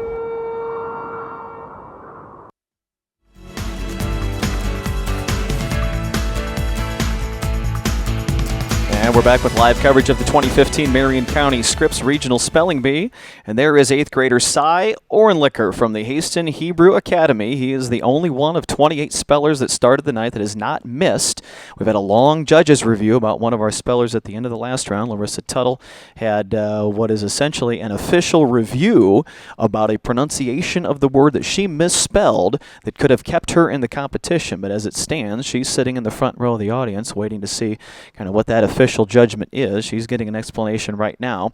The judges are taking a look, as you see here, at their list of rules and words, I believe, trying to figure out if, in fact, Larissa is out or if she'll have an opportunity perhaps to respell at the end of round 21. As it goes, Cy, waiting there right now, has spelled perfectly tonight, I believe, a total of 18 words and 3 successful answers in vocabulary rounds, and has himself, if this judgment stands that Larissa is out, a chance to spell one word to end the whole thing here in just a moment in round number 22 tonight.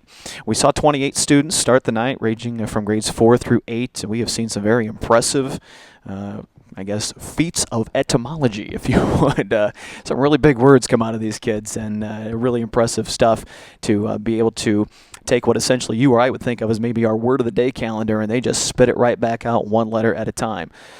And we are waiting to see if maybe, just maybe, this thing could be coming to a pretty quick end here tonight. We had 3 spellers of the final 4 go down there in round number 21.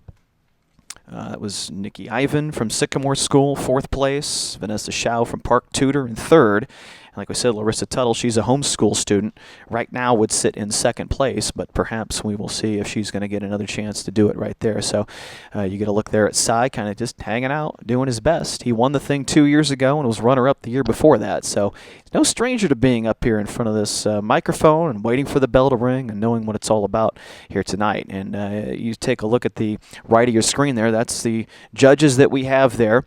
There in the denim shirt standing up, Sarah Griffin here from IUPUI. She is the Regional B coordinator. On the far right, Chrissy Gray from St. Richard's School has been our pronouncer here tonight. And then a couple more of her assistants that essentially been the judges and the auditors, if you will, in charge of keeping track of this as we go forward. What we do know is that I believe they keep an audio recording separate kind of everything else right up there on the stage, which is kind of the equivalent of an instant replay, if you will, of that back and forth of all these exchanges that you've seen between the contestants and the pronouncer here tonight. Is the contestants all have an opportunity to ask Chrissy about word definition, language of origin, use it in a sentence, and really get a better grasp on the kind of word that they're dealing with. Most of these kids kind of have a pretty good grasp on the words they're getting into, but part of being a spelling bee contestant is just a lot of these kids, it's almost a rhythm that they have. It'd be no different than watching a baseball player getting set to get in the batter's box and those certain number of ticks that they have, or a football player warming up a certain way for a football game, or a kicker, if you will, on an NFL team, watching Adam Vinatieri go through the motions to kick a field goal, or Pat McAfee getting set to punt for the Colts. Everybody's got kind of a certain way of doing things, and a lot of these kids, when they step up to the microphone to spell these words, they kind of go through that. Well, all those exchanges back and forth between the spellers and the pronouncer are recorded so they can go back and review what might have been here. And you take a look at the trophies there on the left. That big trophy could be going to that young man in just a few minutes here, but we still have to take care of this business at the end of round 21 to see whether or not it's going to be another opportunity for Larissa Tuttle to spell, or if she's going to be sitting in 2nd place at the end of the night. You see all of those chairs on stage. We started the night with 30 spellers that had qualified for the regional round. We started with 28 of them here on stage, as a couple of them were unable to make the event here tonight at the IUPUI Campus Center, but quickly made our way down. We had a really good stretch of things right here in the middle, where we stayed at about 12 or 13 spellers, and 11 and 10 kind of held up well, but we got our way down from the top 10 to the Final Four very quickly, and we might be down to 1 here in just a moment. So we've had 7 or 8 minutes here that they're really reviewing things. They're all taking a listen to the audio there. They're looking things over, and we're waiting to see if they're going to be any closer to getting a decision made on this here tonight. We're going to take another short break as they continue their official review here at the end of round number 21, and we'll come back and see if we can't get a little bit closer to having an answer for you here as our coverage continues of the 2015 Marion County Scripps Regional Spelling Bee. Brad Brown here with you live from the IUPUI campus on HTSN. Citizens of Earth, Decepticons have been sighted at the Children's Museum. We need you to join our team to protect the Allspark and to defend Earth. Transformers, Robots in Disguise at the Children's Museum of Indianapolis. Open now. Monday, March 16th, dancing's new season is a perfect 10. Come on and dance with me. Come on and dance with me. Feel the music like a lover's kiss. Feel the rhythm like a warm embrace. Come on and dance with me. Dancing season premiere, Monday, March 16th on ABC.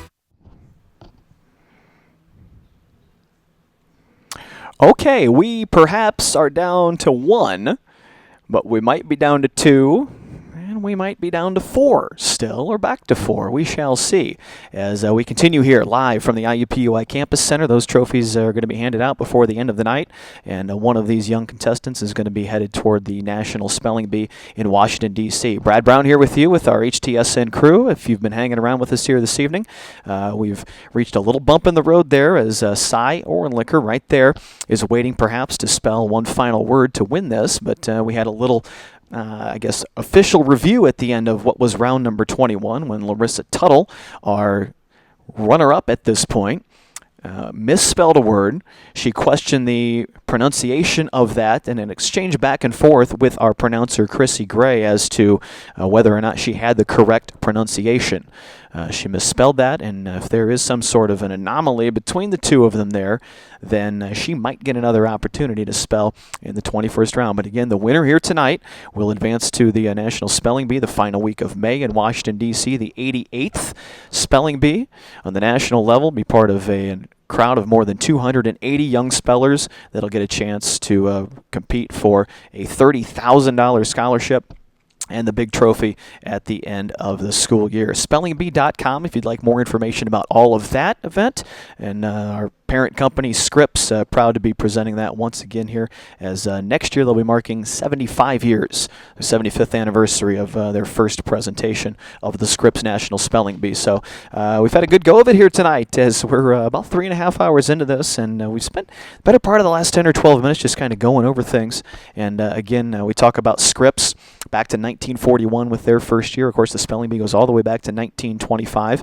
No B during WW2 there in the 1943, 44, 45, but every year since, including last year when a couple of young men from New York and Texas, a pair of 8th graders, they basically cleaned out all the big words at the end of the night and were crowned co-champions, and that's the first time that had happened at the National Bee in 52 years. You see that just 4 times in 87 years of spelling at the national level that has happened. And the televised Bee Finals started in 1994. Partially on ESPN, and now we're proud to carry part of the national finals here on RTV6 and ABC. So round 22, and it looks like Cy Orenlicker might get one shot here to finish this thing off as we get back to Chrissy Gray to pronounce what might be our championship word. Your word is egomaniacal. Egomaniacal? Egomaniacal. May I please have the definition? Characterized by an abnormally developed sense of self-importance. Egomaniacal. EGOMANIACAL.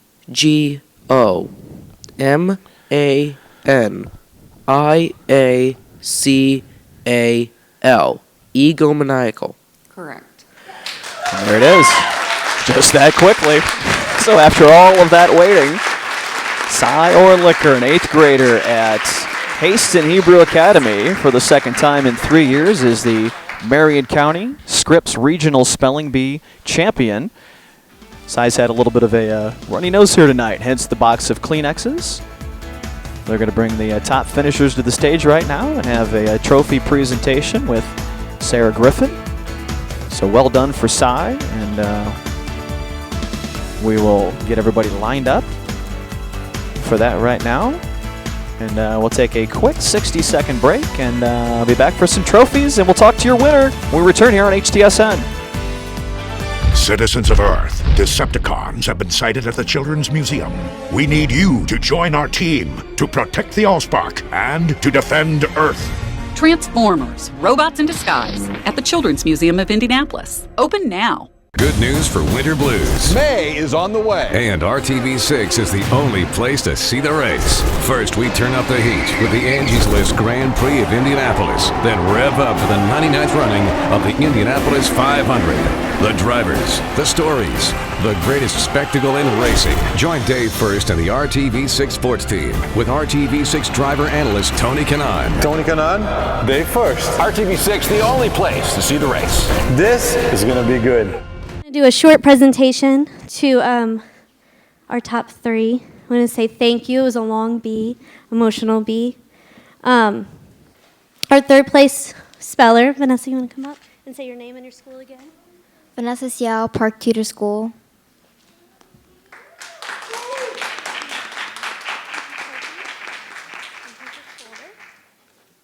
Vanessa will receive 4 tickets to a suite at the Indianapolis Indians game on Friday, April 10th, a copy of Valerie's Spelling Bee supplement, compliments of Hexaco Academia.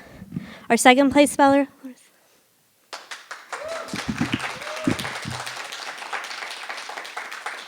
I'm Larissa Tuttle from Tuttle Homeschool.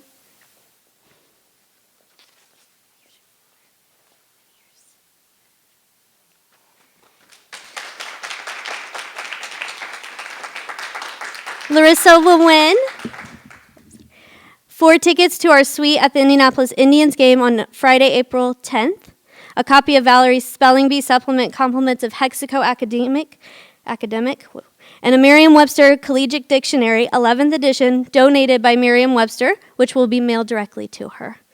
Our first place winner. I'm Cy Ortlicker from the Hastings Hebrew Academy.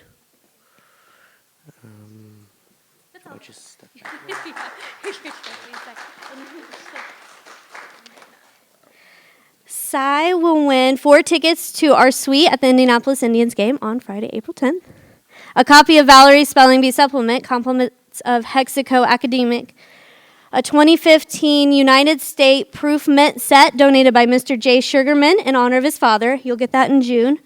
And a 1-year membership to Britannica Online Premium donated by Encyclopedia Britannica. And this Webster's third new international dictionary for Merriam-Webster. Cy also is qualified for Scripps National Spelling Bee and Bee Week 2015 in Washington, D.C. at the end of May. Congratulations, Cy.